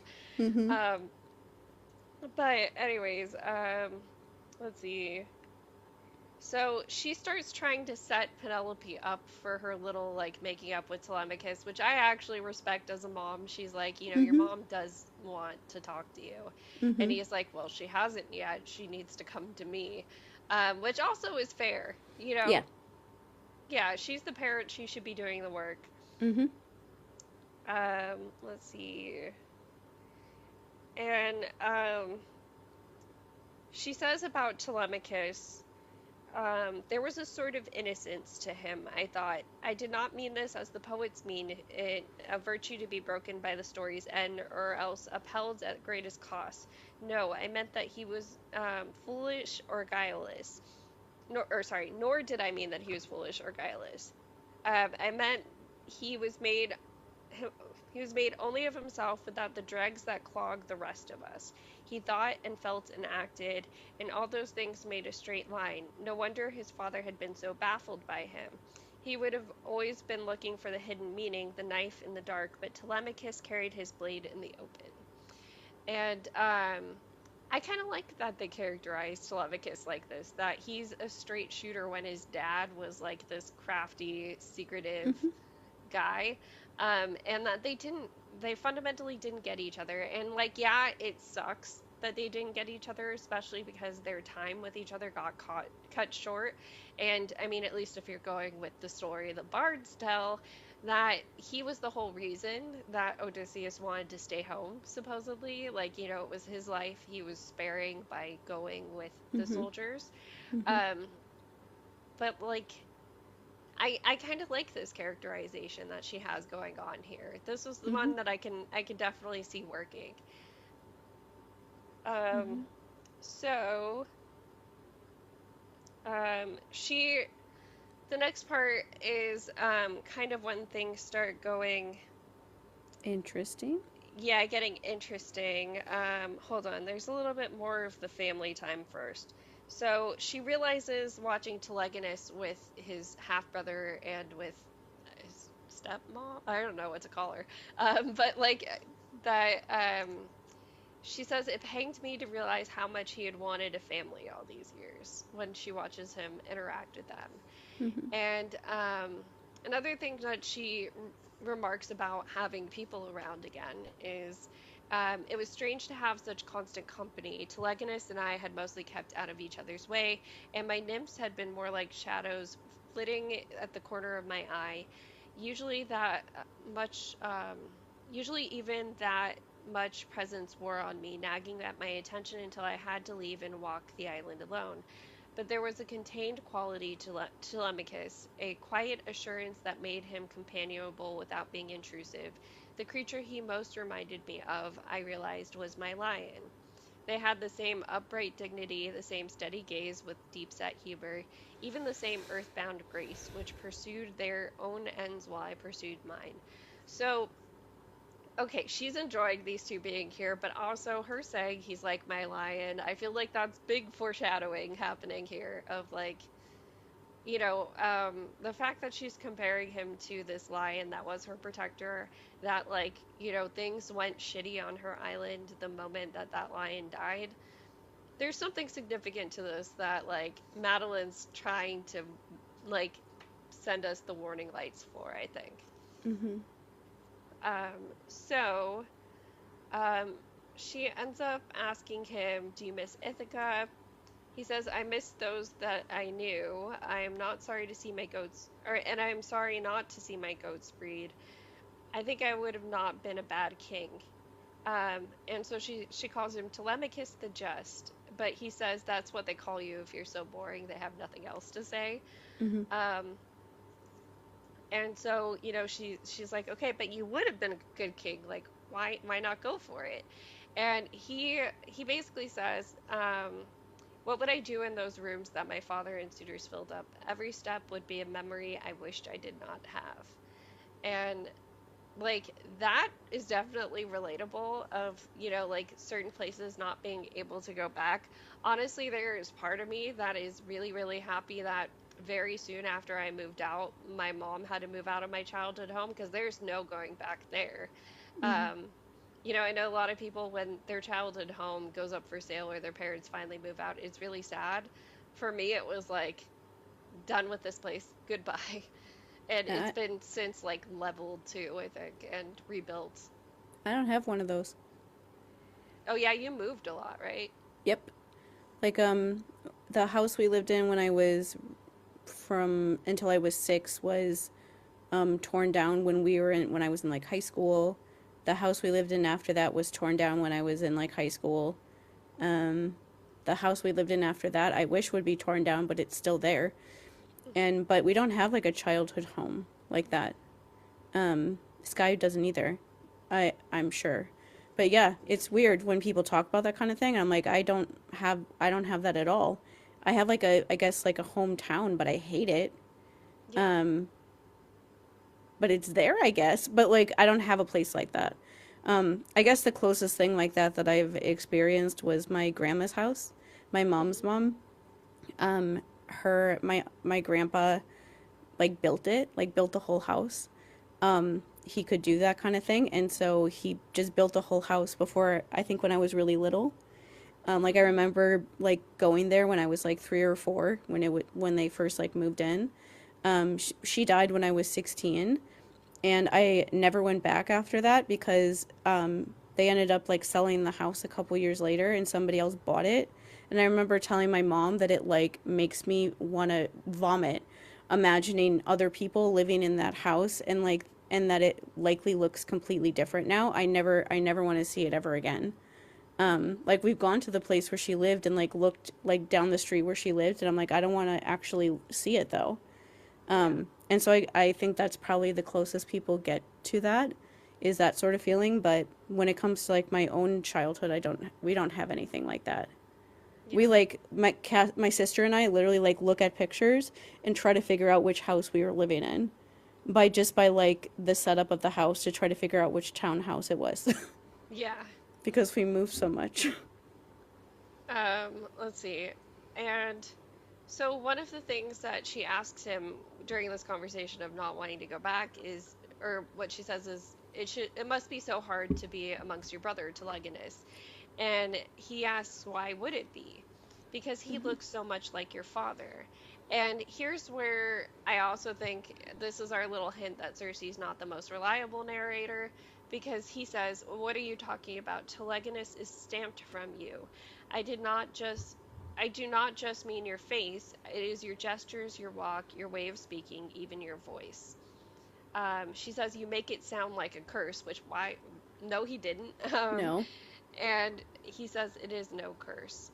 And after this, I feel like Madeline's giving us a very veiled, they're gonna have sex like thing of with like the pomegranate, because like it's it's very much treated like a sensual fruit. Like part of what I think is the undercurrent of what's happening in the Persephone story with like, did you eat anything in the underworld? Is not necessarily the fact that she did eat underworld food, but I do think that there's a veiled sex kind of metaphor in there too, of like, you have to come back because you are mine at this point. Mm-hmm. And pomegranates are red and juicy, and like there's a certain like association with passion that's here. So she has Cersei peeling a pomegranate while they're like eyeing each other here. And I'm like, oh, yeah, this is our foreshadowing that this is going to turn romantic. Ew. Yeah.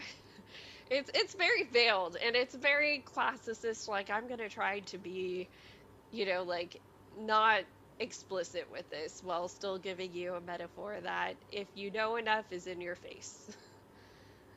Yeah. It was interesting for me to see it that way. Um Okay, so let's see. The next part is when they hear a knock at the door. And so her and Penelope exchange a glance when they hear a knock because, of course, the whole thing now is they both want to protect their sons from the Hmm. gods. Hmm. And so she says Penelope's glance is seeming to tell her how far does this spell extend. Oh, wait, no, that's when they were talking about going out on the boat together. But the knock on the door, her and Penelope also exchange a look there. Um, the wolves didn't howl though, so you know that it's like somebody who's familiar. And one thing, like, I don't know about this wording Madeline used here because when she goes to the knock, I drew my divinity up, cold and bracing around me, and went to open the door. Like, is it a fucking cloak? Like, you can take it on and off? What do you mean you drew your divinity up? Is it a shield? Like, are you wearing an invisibility cloak? Yeah, Like, what does that one mean? Okay. I honestly, I feel like I was supposed to know that this was Hermes the whole time, but I thought it was Apollo giving another like Yeah. prophecy. And I was generally didn't know which one it was until she finally made it really clear which one it was. Yeah, because it's very formal at first. He asks, Daughter of Helios, can I come in? Or may I come in? And he never talks to her like that. He shows Hmm. up, he's been showing up without her permission with Telegonus, so like why would he all of a sudden be Mr. Formal right now? Hmm. And It's really funny that Hermes in yeah. my head is Lin-Manuel Miranda. Oh my gosh, yeah. I mean it honestly that casting works. So It's extremely correct casting. Like, yeah. but still, it's just funny to imagine Maybe a him touch being of like this. Apollo because of the songwriting, but yeah. Anyways, so yeah, the visitor at the door is Hermes, and I would say my only hint of who it was that he's smirking. She Yeah. said, his drawling, smirking manner vanished when she was like, when she didn't let him in to talk to Telemachus and Penelope. Hmm. And so he from the door says, Telemachus, Prince of Ithaca, I come on behalf of the great goddess Athena who would speak with you. She requires that the witch Circe lowers her spell that bars her from the isle. Requires, I said. That's an interesting word for one who tried to kill my son. Who is to say that she does not plan to try again? And Hermes tells her, well, she's going to swear an oath that she's not going to do that. Will you let her on? And so but what Circe decides to kind of make up because she's trying to have Penelope's back here a little bit is like, oh, it takes some time for me to undo the spell, so I need 3 days. And Hermes And knows better enough to like believe that, but he's just like, yeah, he's like, you want me to okay. tell Athena to wait 3 days? And she's like, yes, I do. I do want you to tell her that. And so, the thing that I respect more about Penelope as a mother here than Circe, though, is she's like right away, like, okay, I have very little time here, so let me make the most out of these 3 days. And right after Hermes leaves, is like, okay, Telemachus, we got to talk now. Hmm. And Circe would never. Circe would probably wait till the last second and be like, Yeah. so, And be like, by the way, your grandfather is the moon, and you're, and oh like my all of a gosh, sudden tell him all of this information and be great like, you have to aunt, go yeah. now, bye. Yeah, your great aunt is the moon, your great grandfather, or no, your grandfather, great grandfather is Oceanus. Yeah. Like, I turned Anyways, Scylla into a monster. She's actually this like skinny girl that wanted to date this guy that turned into a merman, yeah. basically. Um, so, um, after that, she watches the two of them, mother and son, Telemachus and Penelope, go down the beach. Um, let's see. He had learned he was Athena's chosen and would make peace with his mother in the same moment. Like, so she kind of gives them their space, realizing this is Hmm. a lot for people to Hmm. deal with all at once. Um, so she's left alone with her own son, Telegonus, and he's like, so really, you can't undo the spell? Like, you can't use Moly or something? And she has to tell him, like, no, I was lying. Like, of I course I can lied. undo it. Uh, and he said, okay, won't Athena be angry when she finds out you lied? She's like, I'm not going to tell her I lied. Uh, Duh. And I mean, the thing she hasn't given her son enough context for is really that her family is the first line of witches, so they have no Hmm. idea how these powers work. They would And never know. like he probably doesn't think it's possible to lie to the gods. Hmm. And they would, and it's like, yeah, you can lie to the gods all you want. They can't like see inside your brain. But he wouldn't know something like that if he's only heard the stories about them from other people. Yeah, like they might be able to see like things happening. They might Hmm. be like ever present in that way. But yeah, they don't necessarily know what's in your head. I'm sure they might have their means for that, but it's not something that we hear employed in mythology in Hmm. that way. So, she tells him I did this so that they could have time to talk, so that the two of them would have their time to get their relationship back in order. And so Telegonus asks, "Will we see them again if they leave?" And Circe replies, "I think you will." Which it's interesting for her to say that because it is implying I'm okay with you leaving eventually. Hmm. And that's new for her. It's big for her. I do have to applaud at least to getting a little better girly. um, and so Telegonus also is afraid here. Do you think Athena will try to kill me? And so she reminds him she's gonna swear an oath, like you're good. I won't let that happen. I'll also have this spear just in case. Um, and so let's see. So she ends up packing a basket of food because Telemachus and Penelope are gone that long on the beach by themselves. And she sends Telegonus with it, but she tells him, "Don't linger, they should be alone." And he gets mad at her and he's like, "I'm not a child." Like, I get it. Hello. Like, I'm not just Yeah. gonna stand there and be like, "What are you guys talking about?" Yeah. Um so he goes So I'm just picturing like a kid doing that. Kids do yeah. that, but they're kids. I'm just imagining a 16-year-old. Yeah, like duh, mom, of course. Um So when Penelope returns, like they both return at nightfall, and Penelope says, "I'm grateful to you. Life is not so simple as a loom. What you weave, you cannot unravel with a tug, but I think I have made a start. Is it wrong of me to confess that I enjoyed watching you set Hermes back?" Um, and so Circe replies, "I have a confession of my own. I'm not sorry to let Athena twist for 3 days." And they both smile at each other. I do love that they're getting these moments of bonding just by being mothers and Hmm. having dealt with Odysseus. Um, at first, I thought it was going to be a little too contrived, but it does feel like they understand each other without Hmm. needing to talk about it. So um, let's see. I'm gonna skip ahead to when they start talking about Athena coming, and let's see, who is she talking to here? She's talking to Telemachus, and she's like, she asks him, has he ever seen Athena before? Like, is this gonna be his first time meeting her? Is he nervous about meeting her? And he says, "I've seen her many times. She used to come to me when I was a child, never in her own form. I would notice a quality to certain people around me, the stranger with overly detailed advice, the old family friend whose eyes shine in the dark.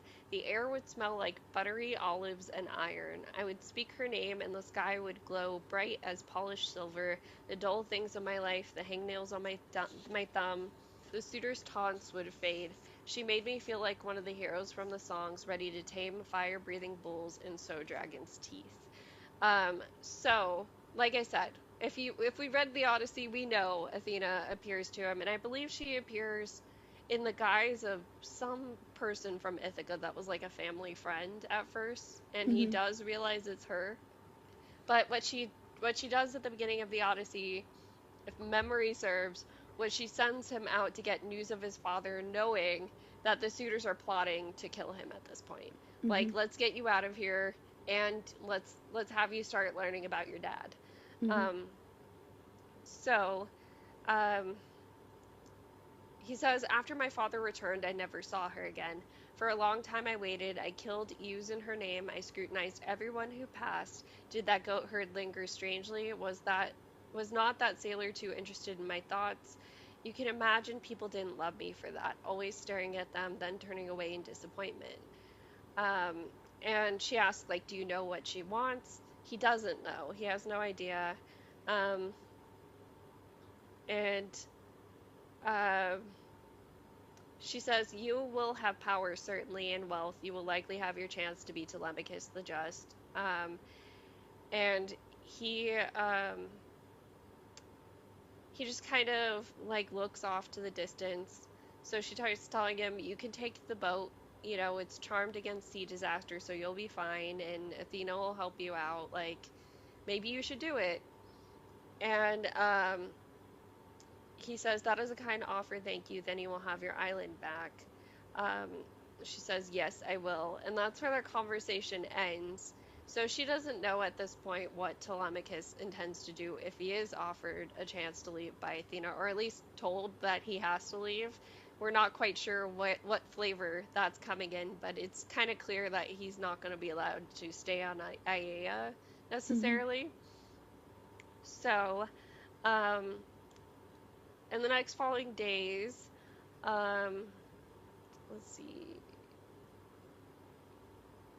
trying to figure out where to start on here. I always get worse at taking notes towards the end of our reading. I'm always just Mm-hmm. like not as good at it. Let's see.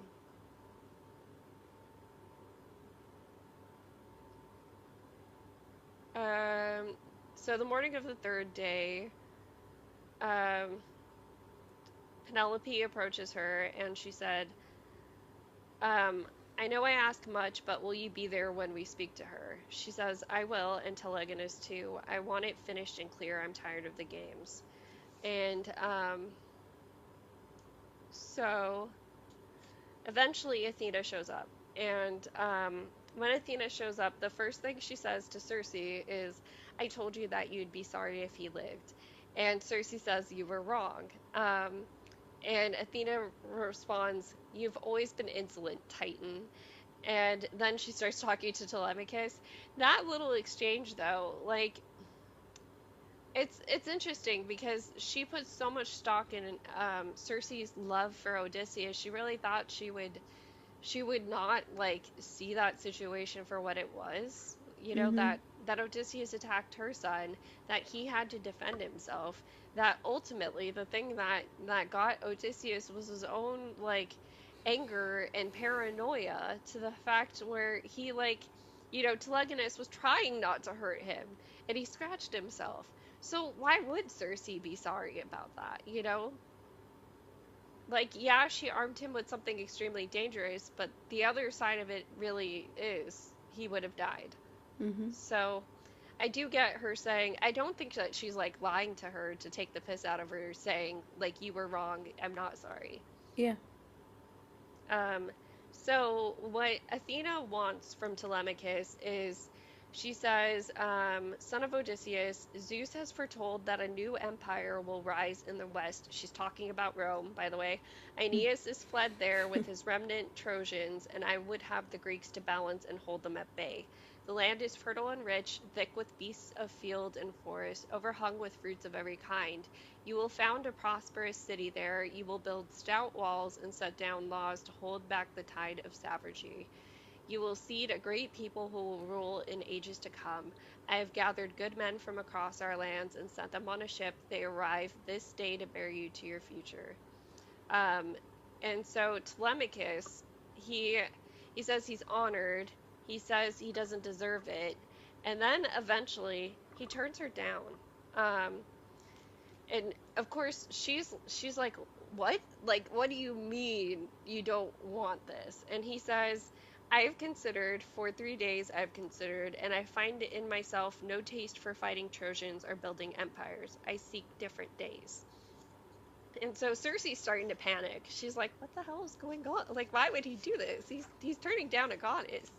Mm-hmm. And she even thinks to herself, the last person who refused Athena was Paris, um, by like, taking Aphrodite's bribe in the Judgment of Paris, and that started the Trojan War. Like, Mm-hmm. don't turn her down. And so he says, like, I do not desire such a life. And so Athena turns to Penelope and she's like, tell your son he needs to take this opportunity.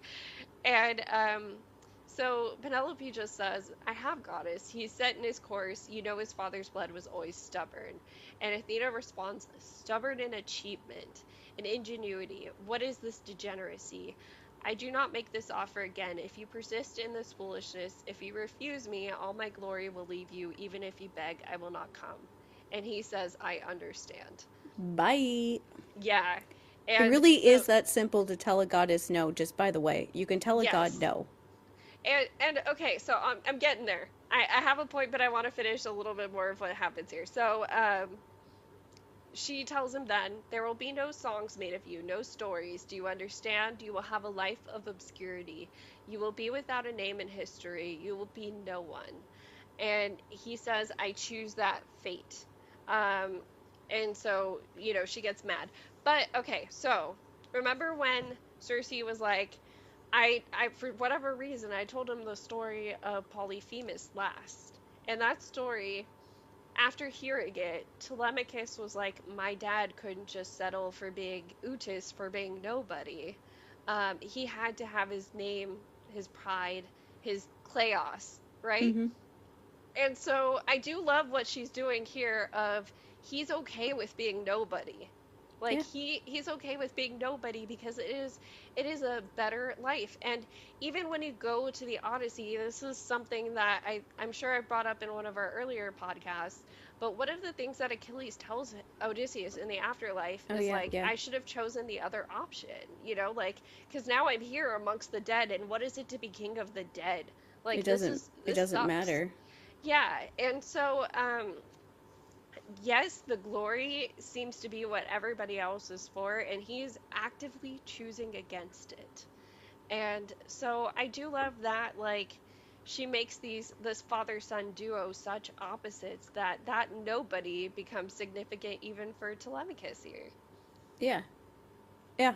That's why I like seeing the like abused kid doing the polar opposite thing, 'cause that's usually what we do. I could Hmm. not be more different from my dad if it was humanly possible to be more different than him, besides like I don't know, joining the circus or something. Something like really wild, but generally I could not be a more different person than him. Hmm. Even when I was growing up, people were just like, how are you related to this person? And it's like, I don't know. I just am. I used to like fantasize that I was secretly adopted. Even up to a couple years ago, I was just like wishing that I would magically be adopted so I wouldn't have to be related to any of these people.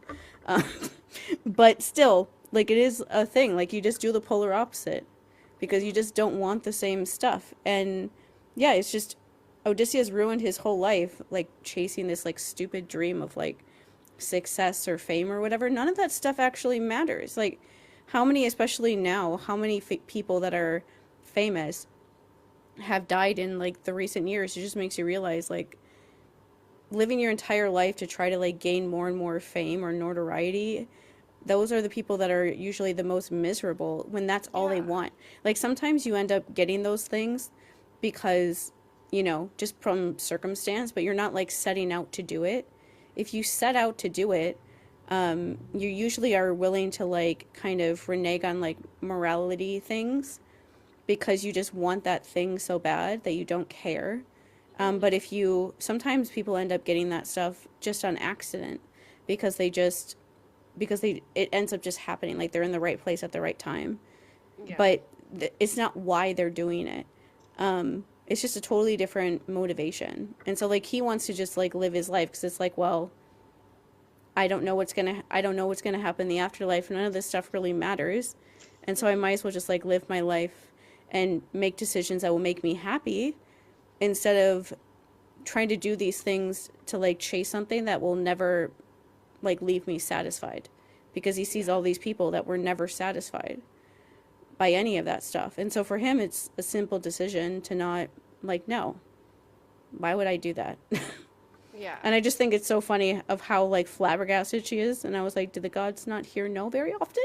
They don't. That's the thing. And so, yeah, she's like, I should kill you where you stand. Like Um, if this was me, if a god came up to me at any point in my life and was just like, go on this crazy magical adventure, I'd be like, no.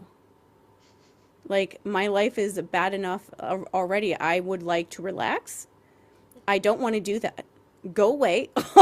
Like, no, no. And they would Yeah. not be able to convince me without literally giving me $5 million first that I could use to like make sure that nobody, my like my mom and my sister would never have to work again. Other than like giving me something like that to like take care of myself and everybody else, they could never get me to do any of that because I wouldn't want it for like Yeah. these sort of reasons. Like, I don't want fame. Why would I want people to stare at me? Yeah, and I mean, he's seen the other side of that because everybody, speaks of his dad as this great and powerful warrior and stuff. And he didn't see him that way. He's like, okay, so what does that even mean? Because all my dad seemed to bring to my life was destruction and misery. So it's not worth anything to him. And I do love this choice that Madeline made with these characters. I will Um, say it's really funny thinking about this part of Odysseus with the other person that's been playing Odysseus recently and yes. how obsessed he is with fame. And I'm like, do you know how like ironic your entire life is? He does not. We'll get into that on next Wednesday. But anyways, so Athena then turns to Telegonus now, and because remember, she wants to carry on Odysseus's legacy with somebody of his blood. And so she's like, "You heard my offer. What do you think of it?" And so Circe tells him, "Say nothing," but he ends up saying, "Wait, I kind of want to, Mom." Like he ends up telling her he wants to. Duh. Um, Of course he wants to. He's 16. Yeah. And so, like there is a little exchange with Athena because Cersei's like, you wanted to kill him. Like, what changed? And you did not want him. He killed Odysseus. And she says Odysseus killed himself. He lost his way. And Cersei shoots back, it was you who made him lose it, which, like, yes, please tell her off, girly. Um, but she says, I would have made him a god and equal, but in the end, he was too weak. Um, and Cersei tells her, you will not have my son. I will fight you before I let you take him. But that's when Telegonus speaks up, and he's like, can I, though? Um, and so she kind of knew this was coming as soon as he started speaking up. He says, I've dreamed of this, of golden fields that stretch out unbroken to the horizon, orchards, gleaming rivers, thriving flocks. I used to think it was Ithaca I saw. And so, what Cersei thinks about here is I thought of Icarus, who died when he was free. Telegonus would die if he were not in flesh and years, but all that was sweet in him would wither and fall away. So at least she's finally seeing her son for who he is in this moment. Of like, you know what, look, I do have to set him free. I can't keep him shut up on this island where his only companions besides me are these animals? Like, yes, maybe I should stop like abusing my child and Yeah, like actually let him be his own person. yeah. And so, he tells his mom, I know there's risk. You've taught me to be careful. And so she tells him, like, okay, like whatever you want, whatever you want to do here. And so he agrees to it, and Athena tells him, "Be ready for the ship. It comes this afternoon. I do not send another." And they do have a conversation after this. So Telegonus asks Mother, "Can you not be happy for me?" And even though she's thinking otherwise, she does say, I am happy for you. And she helps him pack. She like sets him up with everything she can. She says she fills trunks with medicines of every sort for wounds and headaches, for pox and sleeplessness, and even childbirth, which he blushed at. You're founding a dynasty, heirs are usually necessary. She gave him warm clothes, even though it was about to be spring and then summer. Um, she told him he should take Arcturus, and essentially, she's just like giving him everything she possibly could at this last moment. Do you think he would be friends with Ovid? Maybe, yeah.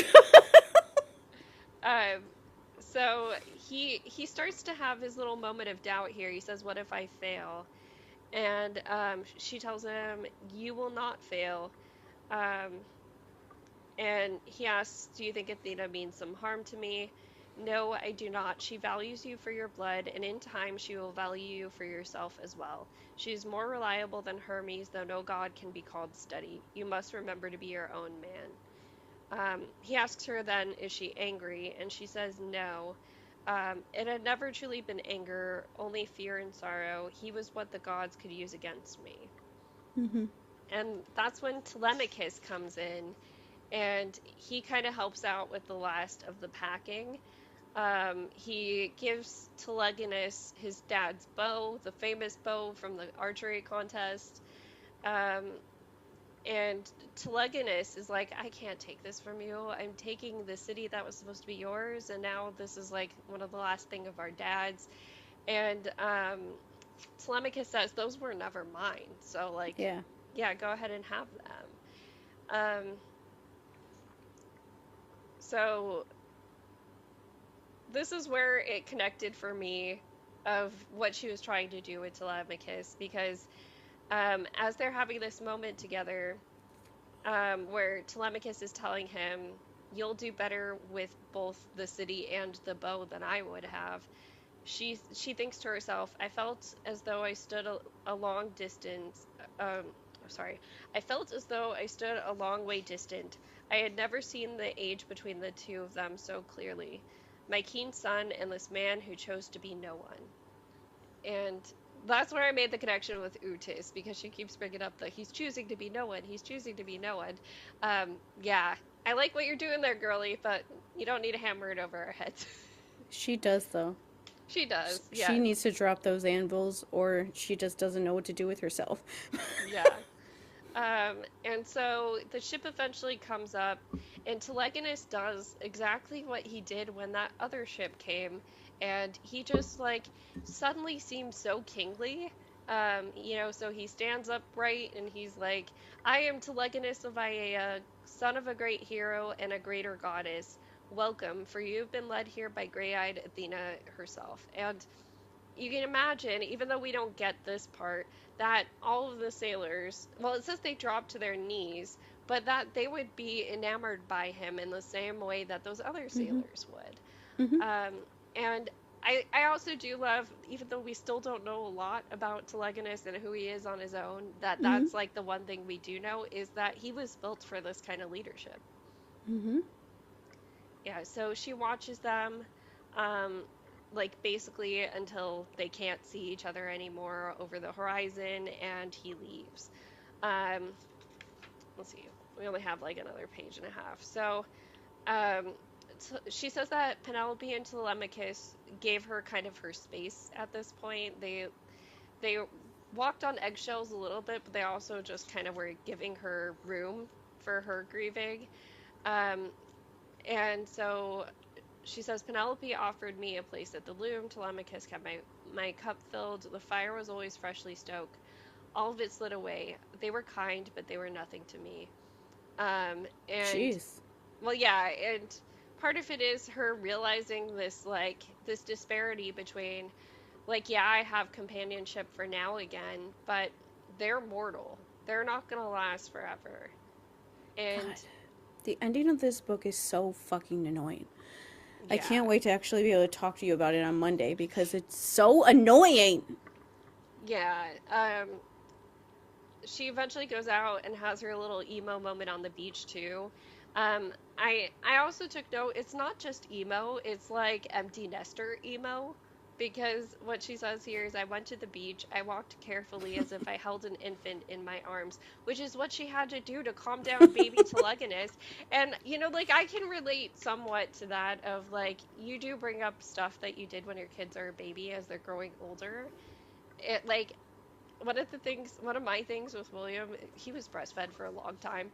And so, you put him to sleep, they're right here. You can't see their face when they're like falling asleep. So I have a bunch of pictures on my phone of just like trying to see if he was asleep because I couldn't angle my own face. Mm-hmm. And like, I have shown him videos of him as a toddler and stuff. Like, we go over some of those things. We still say some of the same phrases from when he's a toddler. It's just a thing. It's always going to be a thing. It's going to be a Mm-hmm. thing even when he leaves. you know? So, I do understand that feeling as a mother of like he's gone and I just want to feel like I have my baby again. I just feel like she's reenacting like a Stevie Nicks like moody music video right now. Yeah. Yeah, because she talks about being like bare with the sun beating down upon her as she's walking the beach here. It's just like we're supposed to think of poor you, probably barefoot, like oh my gosh. Yeah. Anyways, Just can't do it.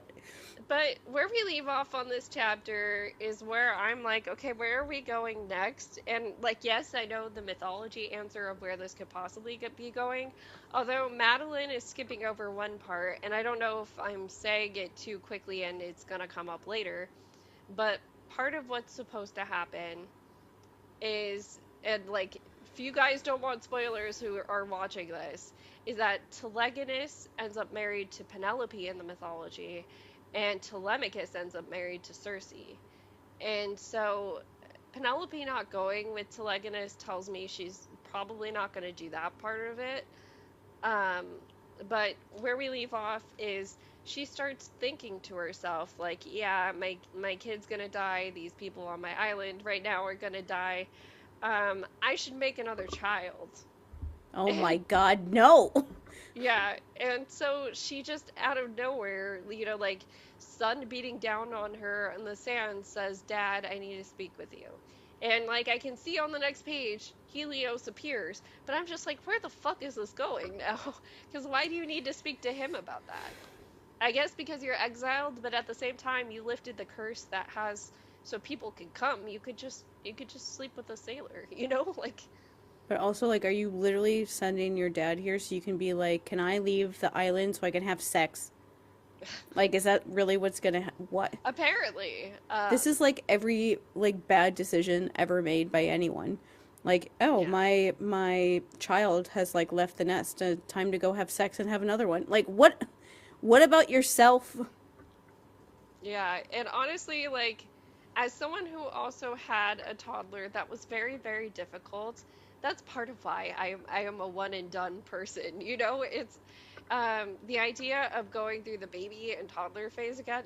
No, thank you. Like, I'll do it for short bursts. I'll watch my nephew who is 3 at this point, but like, no, no, not happening again. Sorry. It's just so annoying. Yeah, Kids are so annoying. This book is annoying.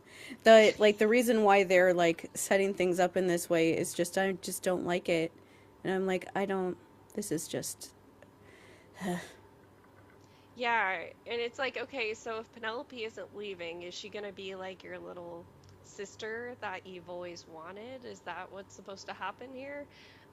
Because it does feel like she's setting it up that way. All of mhm. the camaraderie that Circe wanted with Pasiphae when she realized, like, we could have been like that. All of the camaraderie she wanted with Ariadne and Medea. I do think that that's what she's getting at with Penelope. I don't know, But it's just yeah. it's the thing that's aggravating to me is how whenever somebody like leaves her life or whatever for any reason, Mhm. she, her she always is just like, oh, my life is so sad because I'm always alone and everybody always leaves, and now I have to go be like an emo bitch and cry about this for a while and be like depressing and probably like carry around some dead leaves or something and put them in my hair, like whatever whatever Yeah. witches do when they're like sad and depressed.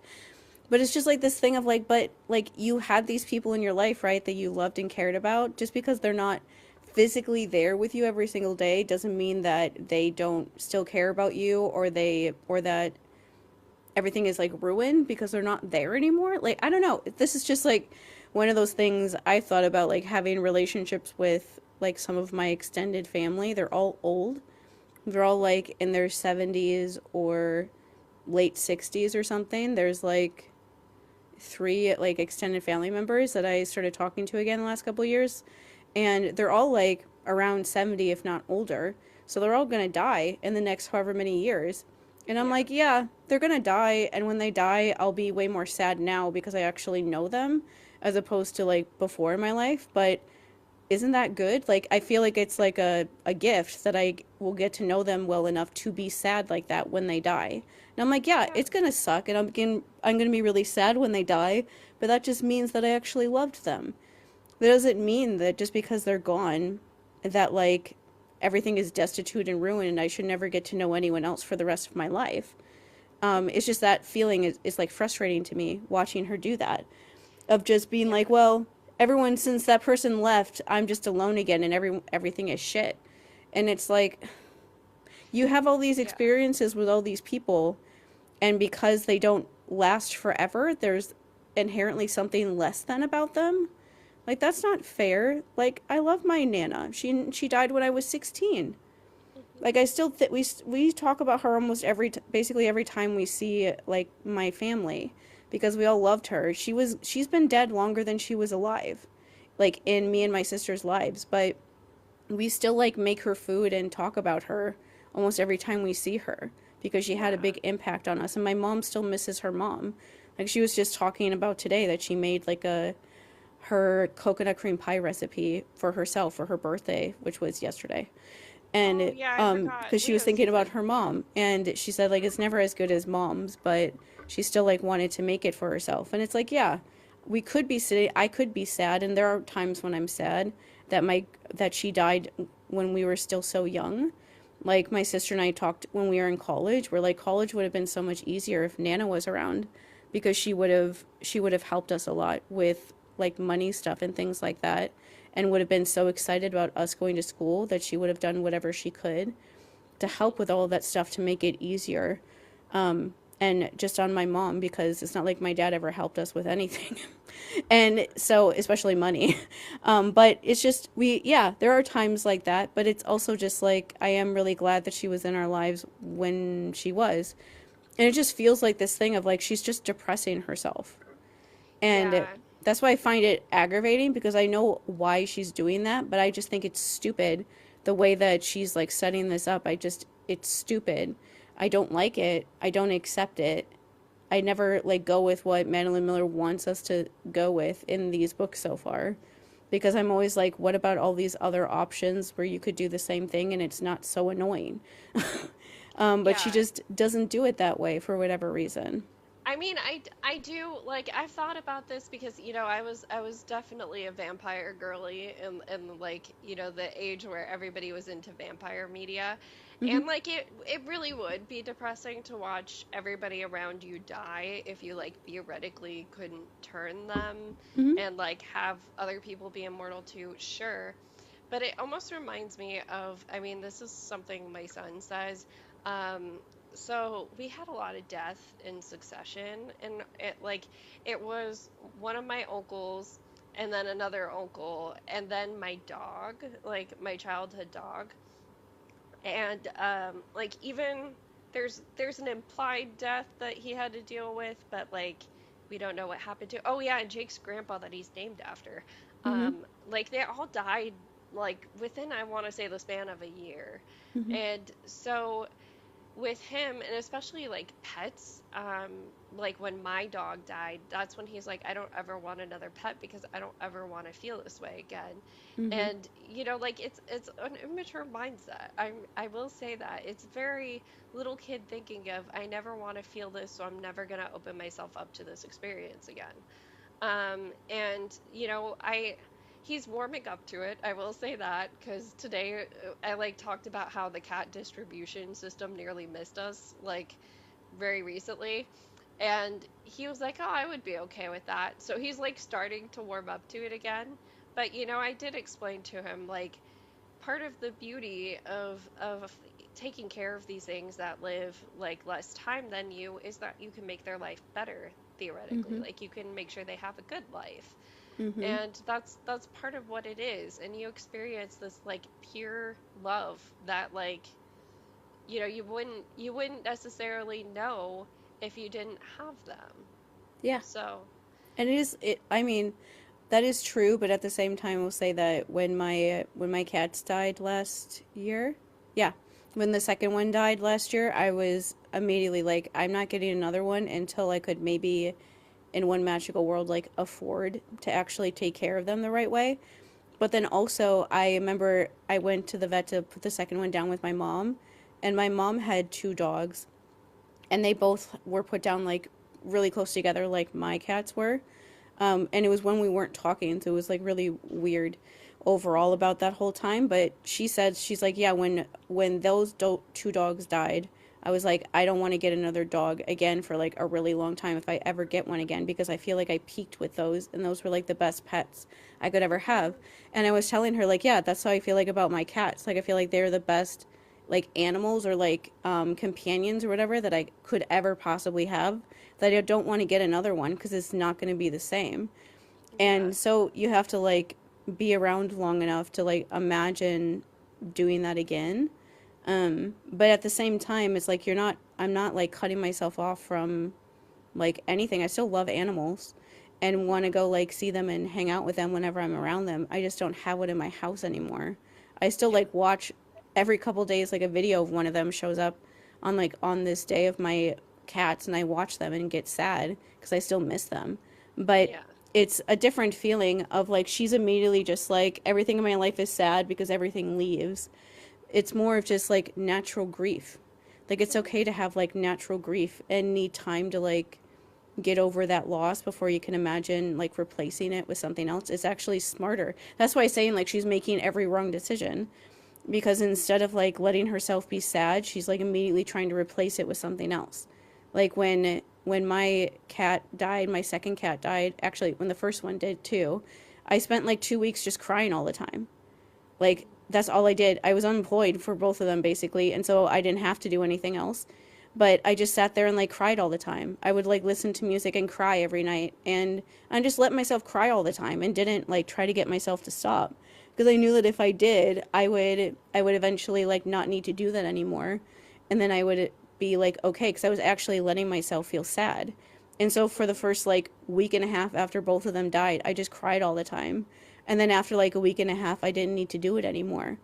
And I haven't like cried over them since, but it's not because I'm like repressing myself. It's because I just let myself naturally feel all of that. And so instead of it like being around for years, not dealt with, I just dealt with it right away and like Yeah. let myself naturally like move on and things like that. But she's not letting herself, she's never let herself do that. This entire book, she's always like trying to replace something with something else. And she doesn't like, still doesn't go back, and that's why she doesn't learn anything. She's actually thinking. Like, instead of being like, oh, I'm going to have my dad come here and be my pimp. So, like, apparently, I guess, I don't know what's going to Yeah. happen next, but that seems what it's going to be. So I can have another baby. What if you instead think about, like, why you even had this one? Like, she hasn't even, like, thought about, like, like, her rape. And she immediately, like, Odysseus just showed up, and she immediately just, like, apparently got over that magically, and Yeah. that has like never been brought up ever since. And so it's like there's so many things that you haven't dealt with that you could actually stop and deal with, and then you would feel better. But instead she just tries to replace them with something else all the time, Yeah. and then goes back to being sad and tries to replace that with something, and it's like, oh my god. Yeah. It's very much like, and I mean, I guess some credit is owed to her for the fact that like she never saw her parents, deal with emotions either. And it is harder when you don't have that example. Um, and in that respect, I know as a cycle breaker, she doesn't break every single cycle, but at least with letting herself feel empathy, letting herself feel things towards mortals, that in that way she is. And so I do see a little bit of growth from where her family is in that respect. But Mm-hmm. yeah, immediately wanting another kid is a choice that I don't relate to at all. Not just because kids are difficult, but because it's like she said herself when Athena was like, "Hey, let me take out this baby before he makes both of us sad," that kids are not like sacks of flour to be replaced. Like Yeah, she said it herself, and yet here you go doing the thing, girly. you're still his mother even if he's not there with you every single day. Like it just Yeah. feels like a very selfish thing. Like when I read that part, that's what I felt like yeah, my mom always tells the story that when she was driving me to school and she was like dropping up, and we got to like we got to like my college, and we were like turning into like where my dorm was, and like Landslide by like Fleetwood Mac came on the radio, Oh, which is like the yeah. perfect song because I'm her oldest kid. And she just started crying and I started crying, and we always, whenever I hear that song, it always makes me think of that. And and like, yeah, but that was like a natural thing. We didn't She didn't make it a big thing. She didn't act like I was dead after I was in school. She wanted me to go to school and like go away to school. Like my dad's siblings wanted me to just like stay at home and go to like a community college. And she knew that I wanted to go to school, away to school, and so she wanted me to go. And so it's like that idea of like, she's still my mom. Like even now, like we still see her, and I still talk to her even if I don't see her every single day.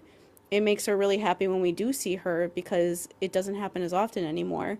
But it's like she's still my mom. Like even if I'm not in her life anymore. It just feels like a selfish idea that like she gets like sad because she doesn't get to see that person anymore, but doesn't think about how that person feels confident enough to like go out into the world and like explore. And Yeah. they feel confident like that because you're their mother and you made them feel like that. That's what you want. Like you want Yeah. kids in your life to feel ready enough to go out into the world, that they go out there feeling like they can handle it, but still know that they can always come back to you if they need it. Mother, my first thing wouldn't be let me have another baby to replace this one. It would be, hey dad, can I leave the island once in a while to go visit my son? You know, Yeah, can I like, go on like some adventures or something? I don't know. Do something. yeah, like, can my exile be broken? Like, Hmm. that would probably be my first thought. Um, yeah, so we'll see where this story goes, but that's what we read for this week. And you know,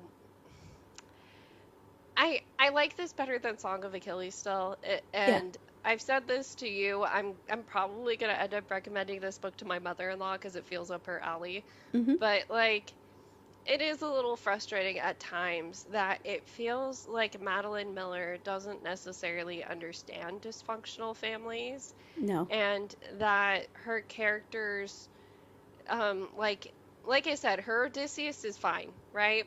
And even her Telemachus, who doesn't have that much characterization that we can speak of, fine, right? But when it comes to like her actual named big characters, she usually fails at some way of getting them right. And with Circe, it is this lack of confidence, this self-deprecatingness that feels so foreign to, the confidency witch who turns men into pigs. Yeah. I feel like it's something that a lot of classicists I think do, is they get like very wrapped up in the the mythology of it all, like all these different things from what you guys study when you're in school, Hmm. but they like forget about like the human side of all of that stuff. And I think she's one like that like she makes all these references and she thinks about all these connections, but doesn't think about enough, at least, about why the people of that time actually thought about these stories, or like what they really mean, or what these characters are really going through. So it's always just like a little bit like off, because Yeah. she's like more focused on making all the mythology connections and like the classic connections, instead of like actual human things, like how humans react to things. And so it Yeah. just, if you've been through stuff like that before, then it just doesn't feel authentic, because it's just not how we react to stuff. Yeah, it's part of why when I tell my story, I do include like after college, I worked for a while and I got sick and then I had to look inward a lot because if I had not gone through that, if I had been able to go straight into, it looks like Madeline went to get a master's, I probably would have gone full PhD because my goal would have been professor. Mm-hmm. Um, like I would probably still be sucked into that, But now part of the reason I know people actually like the way I tell myths is because I try to tap into those human parts of it. Mm-hmm. And I was talking with somebody who was asking me about the Cupid and Psyche myth, and I explained it like a kid breaking away from their overbearing mother, Mm-hmm. because Cupid eventually goes on to help Psyche as his mother's putting her through trials of like, you're not good enough for my son, so you have to do all of these things. He's literally helping her as as she's doing that, and that's him defying his mother. That's him saying, Mm-hmm. "This is what I want, and I don't care about my mom." Mm-hmm. Um, and when you frame it in a human way like that, I think it adds a lot more depth to the story. And she started it with like, oh, Circe became this witch that turns men into pigs because she was hurt by men. But I don't think she ever fully grasped that, you know, like what she was doing enough, because she didn't think about protecting the nymphs. Honestly, Jorge did better job with that one of like, Mm-hmm. you know, she was hurt by men, and so she now wants to protect not only herself but these nymphs that live on her island. She couldn't give two fucks about the nymphs on her island. You know, she Yeah. told them, "Stay out of my sight. I don't want to see you." Mm-hmm. And that makes no sense, you know? Yeah. Like she's constantly lonely, but she's pushing people away. It just becomes so tedious, and it's like you can sense she understands trauma a little bit better when it comes to a female character like Cersei, but it's still not all the way there. It's still leaving something to be desired. Mm-hmm. And well, like what you said, that is why the people that like to watch us, that's why they like to watch us. Hmm. That's what when they say like, I've never heard somebody explain it that way before. That's like basically what they mean is we're talking about it from only like a human place. Hmm. And that's usually not like the priority, but that's the only way we're ever going to look at anything. Yeah. But that's I think that's the only way to look at this. I just can't imagine looking at it any other way. But that is what people mean when they say that. is Yeah. is that we're explaining it from a different way because it we explain it in a way that makes it feel real. Like even just today with Percy's stuff, like somebody made a video about the same thing about like complaining about Percy staying on Calypso's island, and I just left a comment being like they said something about, oh, and now Percy's catching feelings. I'm like, by feelings do you mean suicidal ideation? And they were like, what do you mean? And I was like, wanting to stay on an island because you think that everyone else would be better off without you is suicidal ideation. Yeah. Only going back because you think you would be helpful for your friends, not because you want to see them again or think that you have value, is also suicidal ideation. And it's just like that, those things, people just don't think about it like that. But that's like all we ever notice. Yeah, it's the Aquarius placements. Mm-hmm. We are always able to see the entire picture when other people can't. Mm-hmm. Yeah. So that's where we left off. We are probably gonna end up finishing it. I didn't see how many chapters total we have. Yeah. Yeah, there's So only a yeah, couple chapters left. A lot of the end is like extra, at least in my book, there's a lot of extra pages of like a yeah, glossary and other things. So yeah. the It chapters aren't looks, even that long, I don't think. yeah, that's a little hefty. It's a pretty sizable chunk, but Is the end like all of the chapters though? 'Cause for mine, there's like 30 extra pages of just like yeah. There's glossary there's a information. glossary of who these people are, and then acknowledgments. But like, let's see, three. There's like 30 pages, so That's not bad. it's not too bad. But yeah, so we're gonna finish up this book, and then we are planning to talk to Jean, our friend who recommended it to us Mm-hmm. afterwards. Um, and like just for these Wednesday episodes after that, because we are eventually going to read The Last Olympian. I feel like I need to. The fandom is saying so many things, and it's like I need to know what we're talking about here.